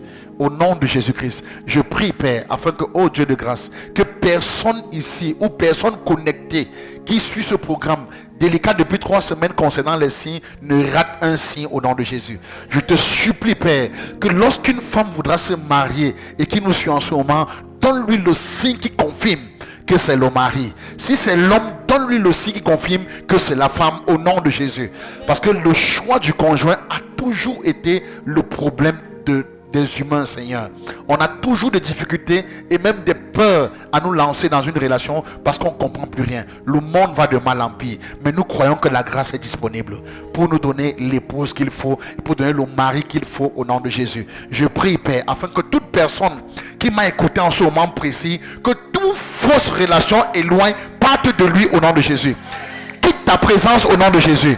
Afin que la grâce de Dieu amène la relation qui est préparée par le ciel au nom de Jésus. Et que Dieu ouvre ton esprit afin que tu puisses recevoir la révélation du signe de ton mariage au nom de Jésus. Du signe de ce que tu vas accomplir au nom de Jésus-Christ. Au nom de Jésus. Quelles que soient les relations qui pourraient nuire, qui pourraient être toxiques à ta visibilité aussi, que cela soit enlevé au nom de Jésus. Et je prie afin que ton cœur soit en paix au nom de Jésus. Que ton cœur ne se trouble pas parce que Dieu est ton Père. Dieu est ton Père et Dieu t'aime. Autant convenable, Dieu enverra ton épouse. Dieu enverra ton époux. Au nom de Jésus. Au nom de Jésus. Je viens maudire la confusion au nom de Jésus. Je refuse que tu sois confus au nom de Jésus. Je refuse que tu sois confus dans le choix de ton conjoint au nom de Jésus. Et je déclare que tu sois éclairé au moment opportun au nom de Jésus. En accord avec Isaïe 60, il est dit, lève-toi, sois éclairé, car ta lumière arrive. Je déclare que ta lumière arrive à toi au nom de Jésus. Je déclare que tu seras éclairé pour les décisions que tu vas prendre au nom de Jésus. Tu ne feras pas le mauvais choix au nom de Jésus, mais tu seras guidé par le Saint-Esprit au nom de Jésus. Que Dieu te bénisse abondamment, que ta soirée soit bénie et que ta nuit soit bénie. Je prie que tu dormes en paix et que tu ne sois pas heurté après ce message au nom de Jésus. Au nom de Jésus, nous avons prié. Amen. Que Dieu vous bénisse abondamment. Au nom de Jésus. Voilà, ne partez pas ceux qui sont là. Vous allez faire un partage des fruits ici. J'ai demandé qu'on apporte ça sur ordre du Seigneur. Il y a quelque chose d'exceptionnel. Chacun va prendre un peu.